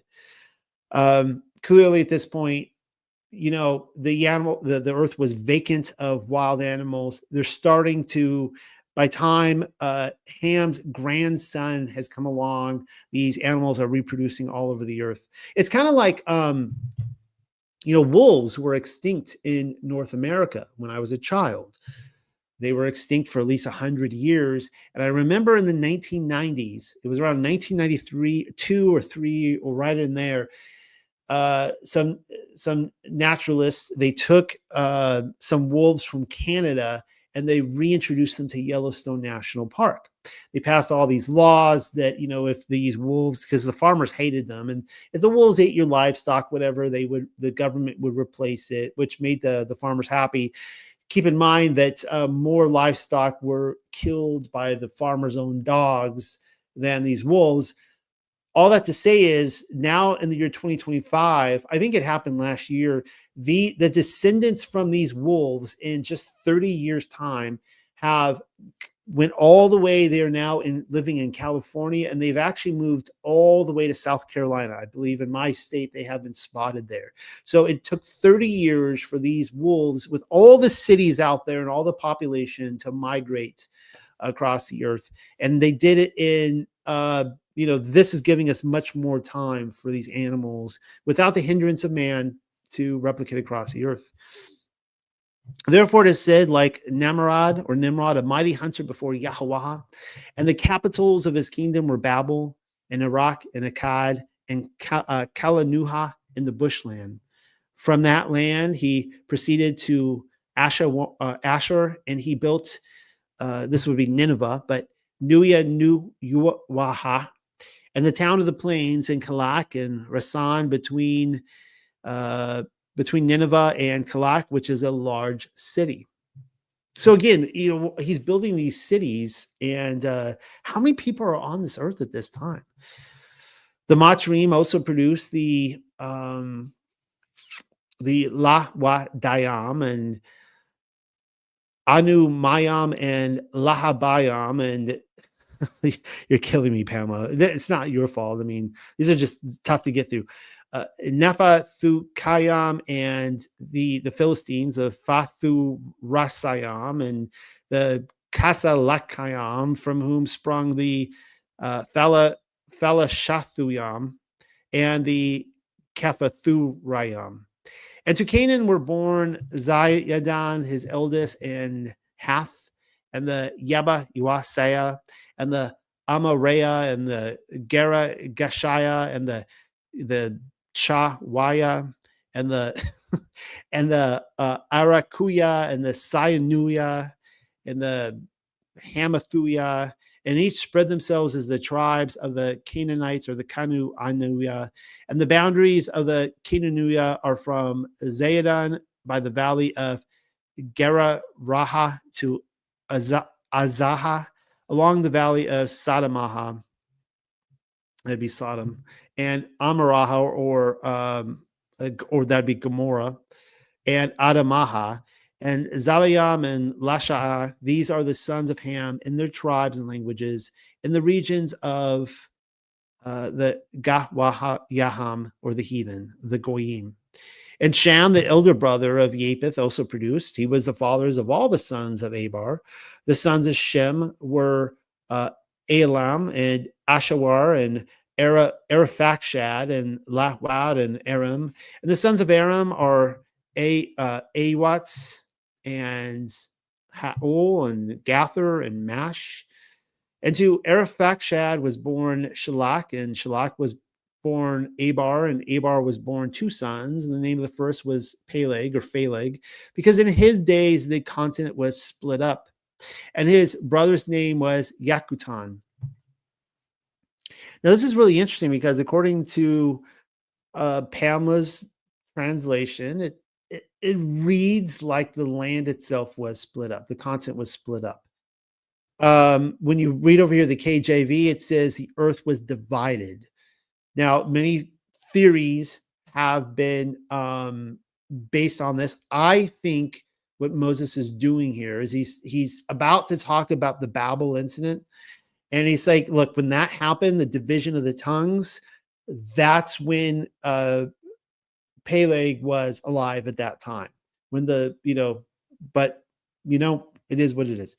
And his brother's name was Yakutan, and to Yakutan were born Elamah-Dad and Shalaf, and Hatta Rama Uath, and Yerek, and Hada Uaram. And I hope you guys are reading along with this. And see if you guys can do better than me at this. And Wazal, and Dakulaha, and Ayubal, and Abayam Al and Shaba'a and Awafar and Ha Wa Yalaha and Yahwabab. All these were sons of Yakutan, and they populated from Mashah by the valley of Sapharaha, a mountain of the east. These are the sons of Shem, by their tribes and by their languages in their countries among the Goyim, the heathen. These were the families of the sons of Nuch, and their descendants by tribes. From them they spread themselves amongst the nations on Ha'aratz, the earth, after the flood. So this right here is your typical. I don't even know why I'm showing you this. Some of you are just gonna roll your eyes. This is your typical map that shows the land divisions between Japheth, Ham, and Shem. You can see the pinkish Shem here, so it goes to the Middle East, all the way over to Asia, to Japan, China, India, the Philippines. You have Japheth up here in Russia. This would be Tartaria over here on the right, all the way into Europe, and then Ham in Africa. Now, some of you out there, I know there's probably a dozen different types or more of maps out there where people are trying to figure this out. I've seen maps where they actually include North America as Shem's inheritance, which could be the case. But there is a reason I am showing you this map, because I think this is the legitimate map. I do have questions about it because, it seems as though most of Europe, there's a lot of Shem's children, or I would say the tribes of Israel that ended up there. Why am I purposely leaving North and South America out of it? Well, for the same reason that I'm leaving out Antarctica and Australia. And you guys know I love the moon map to death. And I'm leaving out all the rest of the continents, the missing continents of this earth. I don't believe that Noah's sons were given all these other continents. I don't believe they were giving Antarctica. Some of you will be like, yeah, but Noah was covered in ice. Well, what if it wasn't back then? I don't believe they were given Antarctica. I don't believe they were giving Australia. I don't believe they were given necessarily North and South America. This is why earlier I brought up the travels, not the travels of Noah into Europe, but he walked the Americas, where Joshua is literally walking North and South America after his resurrection, and he's witnessing to people over there. And he goes through Central and to South America regions. I think it's mostly Central America in that book. And all these people, like the Yucatan Peninsula and others, they're not attributing themselves to coming from Noah or his sons. They're saying that they came from this lost continent. And I do highly suspect, even though we could see that many of the North American tribes and Native Americans, they descend from Shem, fine. I'm not questioning that. And I think that that's legitimate. But I highly suspect that the people from this lost continent, that some of them did somehow escape and they repopulated these areas, and that Yah had other regions of the earth for other people groups. That's just my take on it. If you have a different one, that's fine. Just take it for what it is, information. All right, we're on chapter 11 here. I think I'm going to make it through tonight. There's always high anxiety for these Torah portions, like, I'm not going to make it.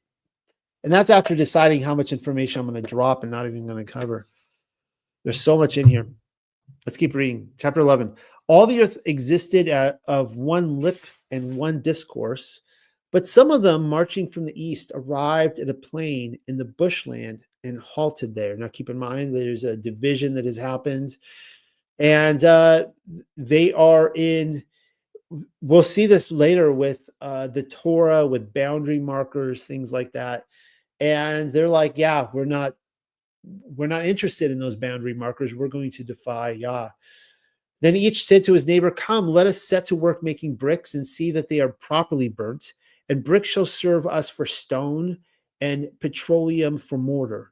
So they agreed, we will build here for ourselves a city and a tower whose head shall reach unto Shamayam.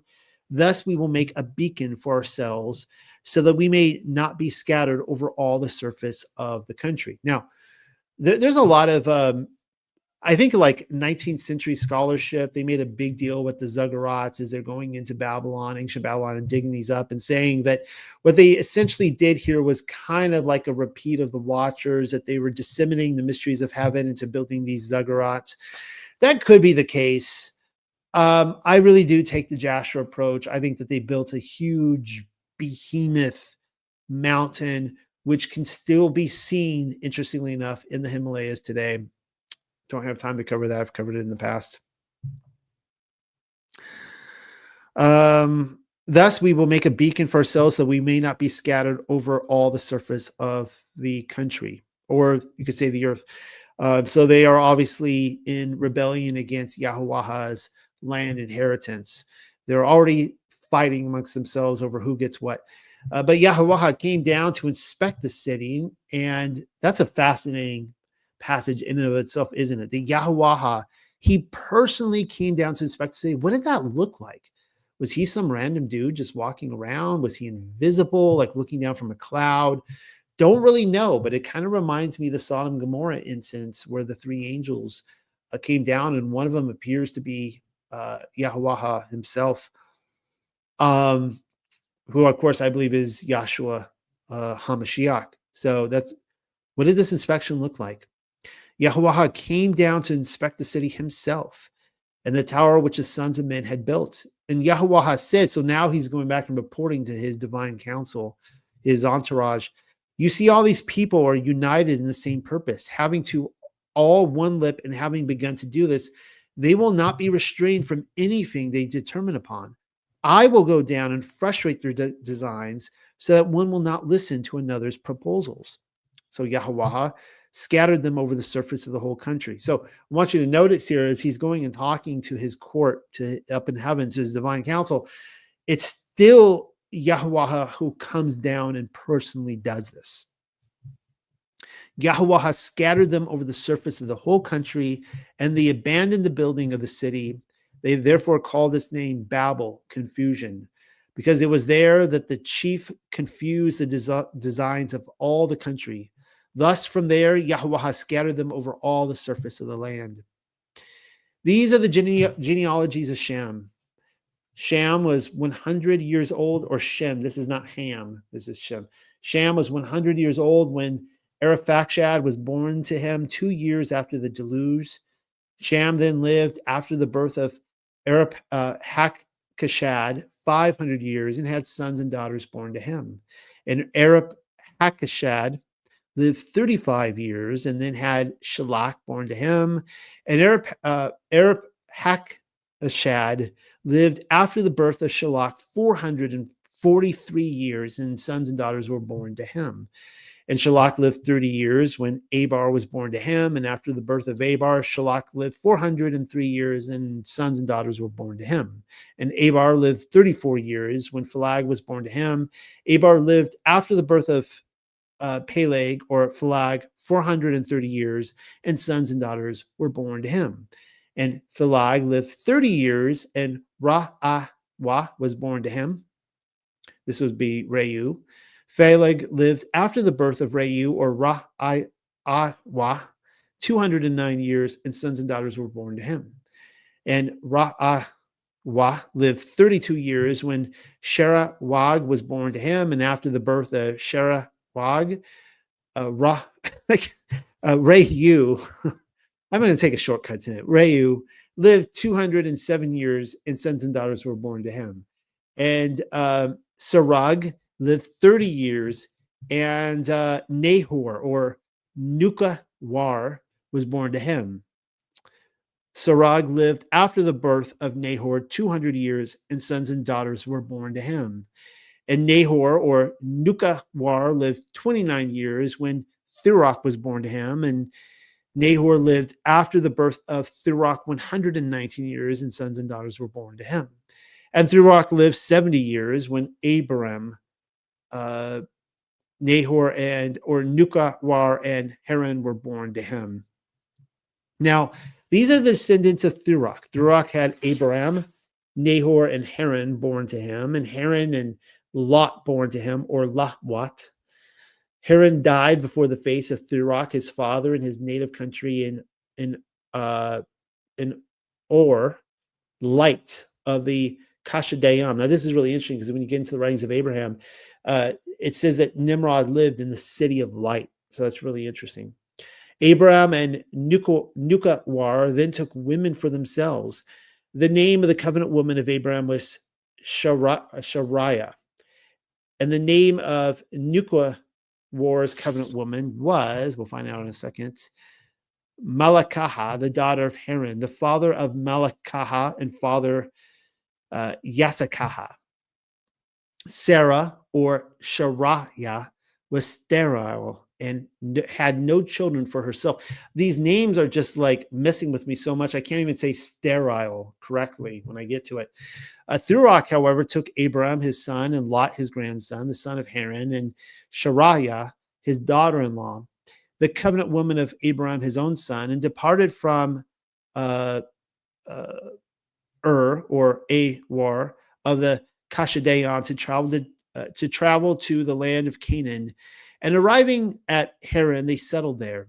The lifetime of Thurok was 205 years, and Thurok died in Haran. It's interesting that in that was like ground zero for the Anunnaki. That's where I think Enki was actually from. So it's kind of interesting. So I want to show you, I showed you this last week, chronology of the cosmic week. For lack of time, I'm not going to go through it all again. You can always pause the video if you missed last week, showing the day ages and how the Bible covers 7,000 years of history. Prophetically, of course, by the time you get to Messiah, it's only 5,500 years. So technically, the Bible does not cover the seventh day or the eighth day, for that matter. But it's really interesting that it has now passed through this. The first Torah portion is day 1 and day 2, 2,000 years of history. This Torah portion is day 3. We've covered 1,000 years of history.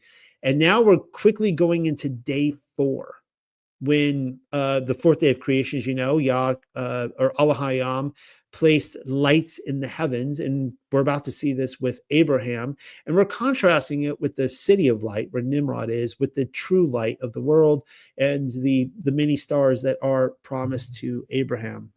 So, of course, the Torah portions, most of I would say, well, all of Genesis is covered in day 4, the rest of it, going all the way through up to Joseph. And then by day 5, that is where the Exodus happens, and the rest of the Torah portions take place in day 5. All right. Will the real Nimrod please stand up? This is how I'm going to end the night. I've given presentations on this. This will be a review for some of you. It may be some new information for the rest of you. What I want to show is that I believe there were 3 as many as 4 Nimrods. Even though the book of Genesis, it just says Nimrod. Nimrod built the tower. Nimrod did build the tower, by the way. But when you get into extra biblical books like the writings of Abraham, like Jasher, when you get into the Targums, it says how Abraham had contact with Nimrod. Well, this isn't so problematic with the Masoretic, but you and I are probably on board with the idea that the Masoretic the Greek LXX was giving an accurate timeline, a 7,000 year timeline deception, as I call it. And if you actually look at the numbers, Abraham and Nimrod, the Nimrod of Genesis, were never alive at the same time. This is a huge problem. But interestingly enough, what I want to show you is that the church fathers, they were looking at a different timeline. They're looking at the Greek LXX, and they are in agreement. They're not actually discrediting the extra biblical books. They're saying that there were actually 3 Nimrods. They don't mention a 4th. I will mention a 4th. There were 3 consecutive Nimrods, and Abraham met with the 3rd Nimrod. So the Nimrod that built the Tower of Babel, according to the Greek LXX timeline, the Septuagint, is not the same one who encountered Abraham. Of course, the recognitions of Clement, which is very early Christian literature. It talks about, now this could just be a translation error, but it does mention a Nimrod the first, which I find really fascinating. It says that this Nimrod is the one that taught the Persians to worship fire. And I believe this is the same Nimrod that built the tower. I will show you that his name was Nimbroth the Giant, according to some translations. So it's the same thing as Nimrod. Nimbroth, Nimrod, same thing. And he was a giant. And we know that Nimrod became a giant. I'm not going to go through all this tonight. Just because I've covered it before. I don't want it to be repeat for some of you guys. You guys can check out some of my other stuff. But I do want to cover this. So, okay, Nimrod, he was the guy that he was the first one to put it together that Yah had destroyed the world with water. That was over. We've got the rainbow now. Now his next initiative is to destroy the world with fire, something that happened, I believe, in the 536 AD events, and it could still happen now. It could still be destroyed by fire. This is what we're reading the Trials of Noah into Europe.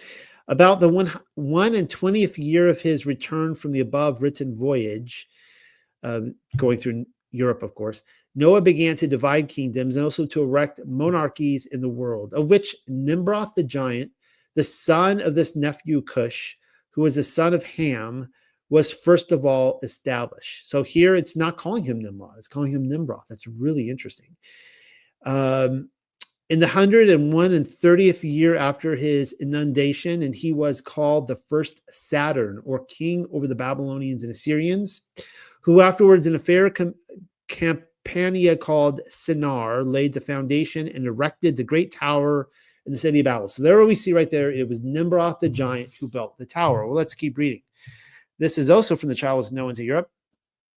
It hath been mentioned before how that upon Noah's first departure out of Armenia, he constituted and established his nephew Sabbatius Saga, surnamed Saturn, to rule as king and patriarch over that country, the time of the reign of Jupiter Belus, the son of Nimroth. So here we have the son of Nimroth the giant is Jupiter Belus, the second king of Babylon. So there's the second Nimrod, who yielding unto his disobedient desires and coveting to command as sole monarch of the whole world.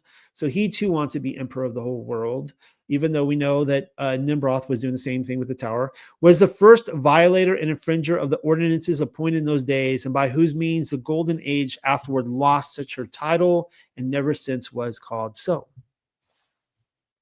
Now let's move on to the third Nimrod. The Jupiter endeavored by all devices possible to overturn the greatness of Sabbatius Saga, surnamed Saturn, and commanded also his son Ninus. Now, Ninus is, let me just finish this, to undertake all means how to bring him and his family to death and destruction. Ninus, by all accounts, is the Nimrod who encountered Abraham and threw him into the fiery furnace and tried to kill him and so on and so forth. He was born under Ninus. This is the recognitions of Clement.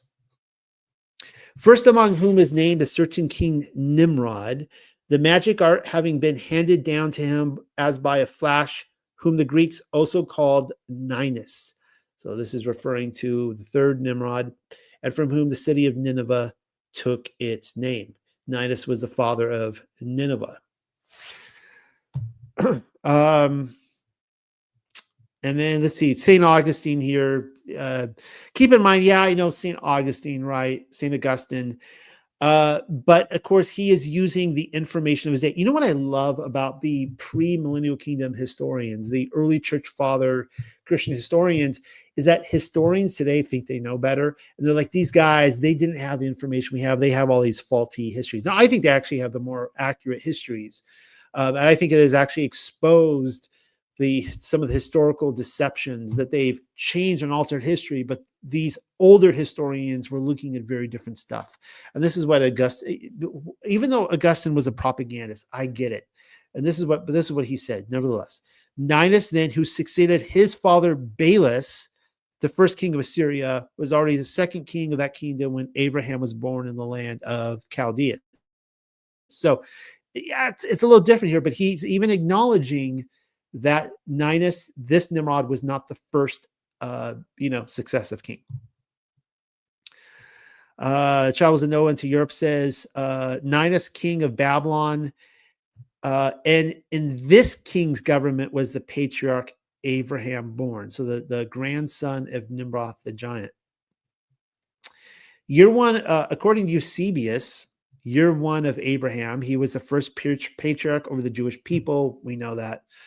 During his time, Ninus and Semiramis ruled over Assyria and all of Asia. Now, I'm about to encounter a problem, well, on the surface, because this is saying that the wife of Ninus was the one and only Semiramis.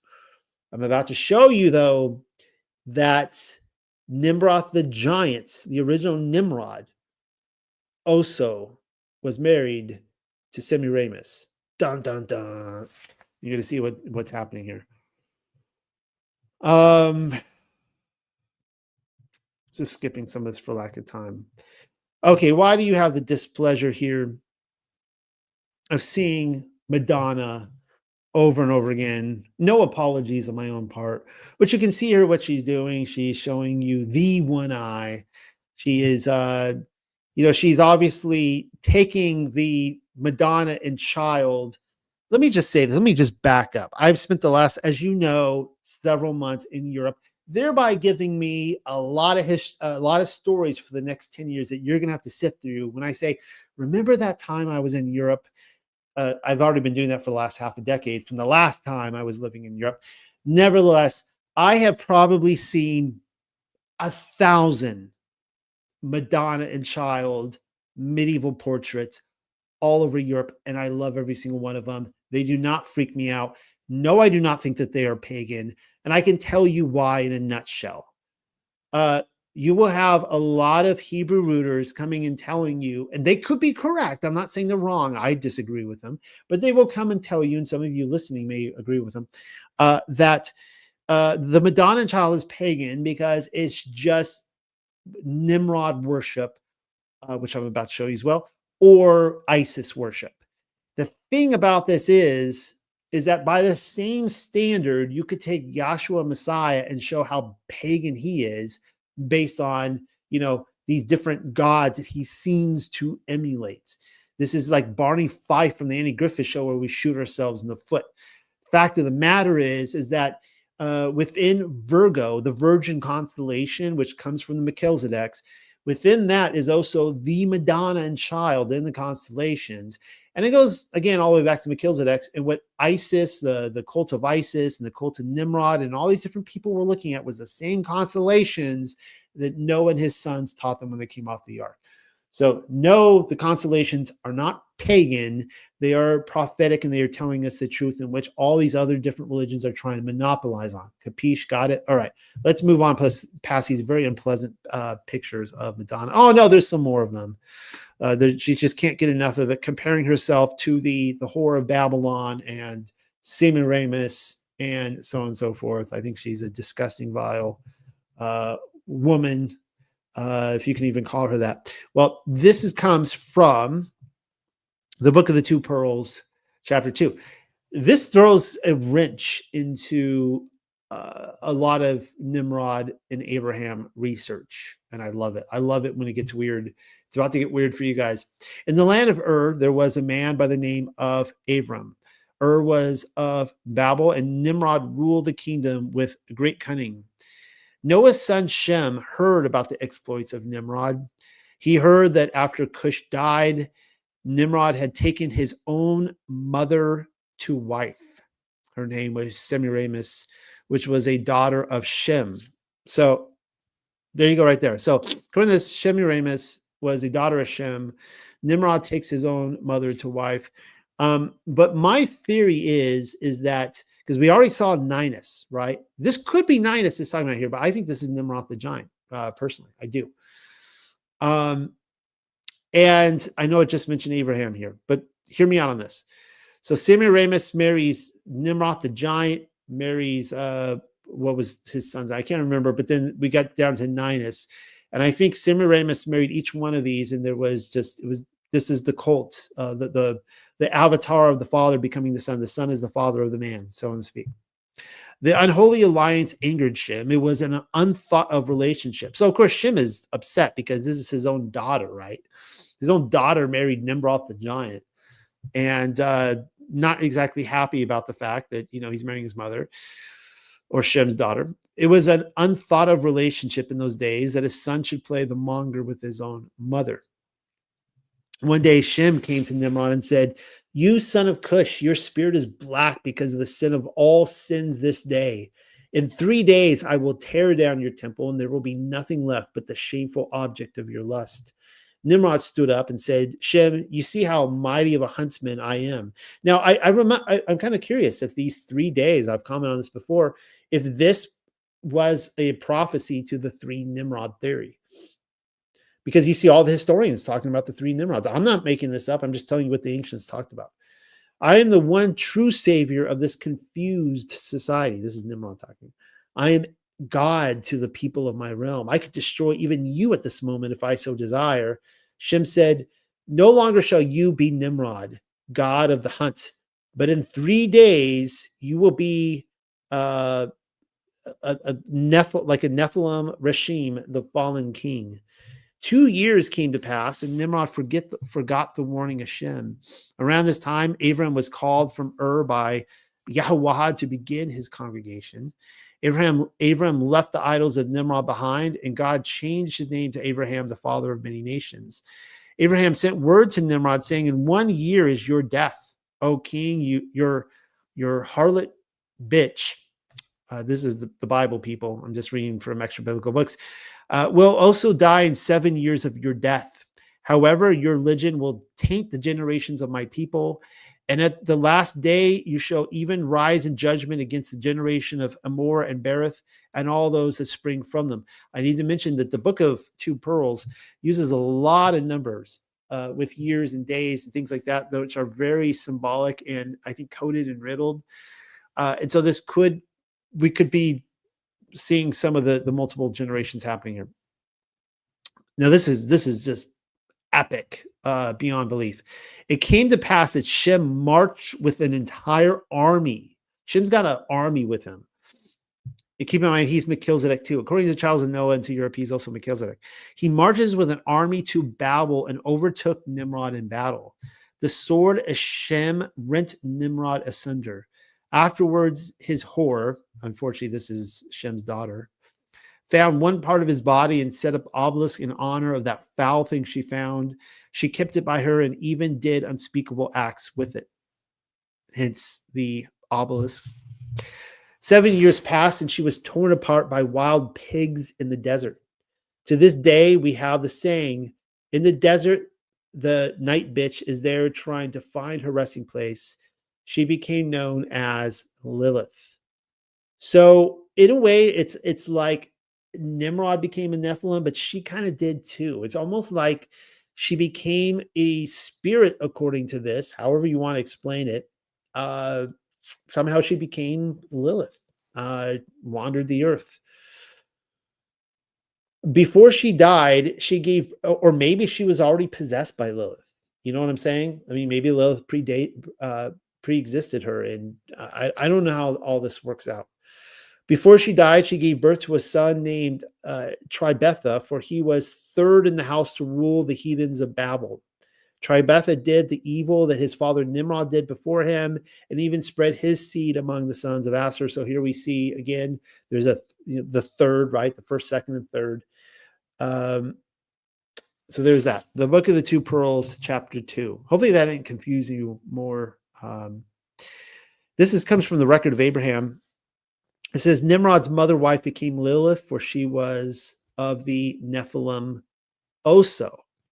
Isn't that interesting? How does that work out if she's Shem's daughter, but she was of the Nephilim also? Well, that's what Nimrod became. It seemed like that was their desire, right? They wanted to become like the Nephilim before the flood together. All right. I might cover more about this tomorrow on the wind flood, next week on the wind flood. I'm not really sure. But this is what I wanted to end on tonight with what little time I have left. we see in Jasher, there's a passage in chapter 27. I know I'm kind of jumping ahead on the timeline, but Esau actually, according to Jasher, Esau kills Nimrod. So we have a problem here if we have all these extra biblical books, and I'm not saying they're all correct. They could be wrong. But I really like investigating all these extra biblical books. We see Shem killing Nimrod, and then we see Esau killing Nimrod.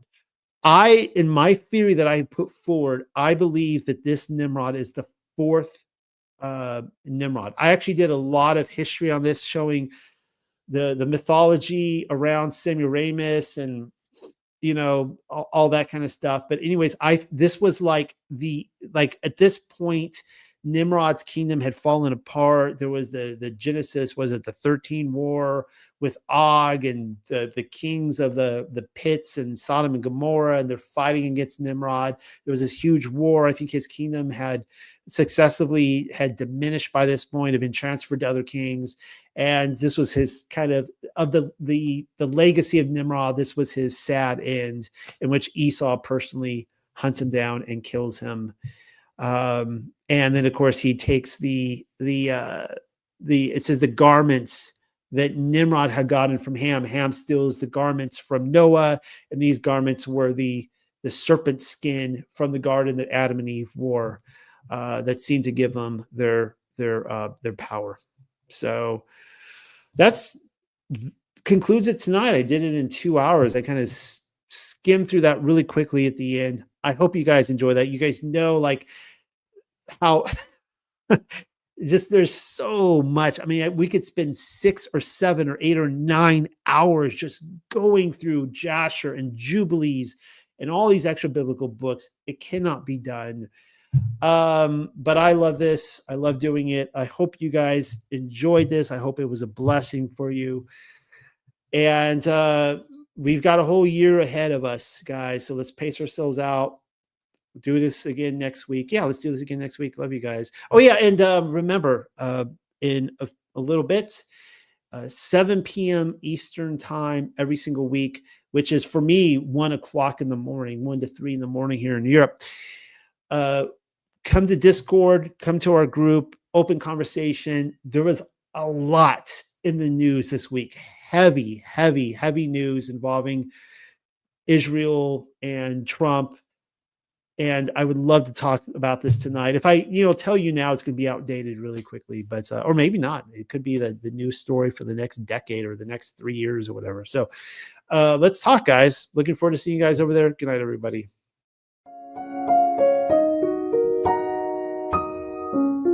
Imagine a kingdom lost in the mists of time and the sinister plot to keep it that way. Our Father in heaven, sitting in his timeless abode, created the past and the future for those of us who live on the earth. He made the framework and the order. The future is kept hidden, but to a special few. What kind of evil interferes with that order and hides the past as well? This story is our family's inheritance that we now wish to share with as many as possible. We are acutely aware that there is a worldwide deception underway, which desperately needs a counter. Remember, this is the time of the little season. It is the short time allowed to be governed by the father of lies.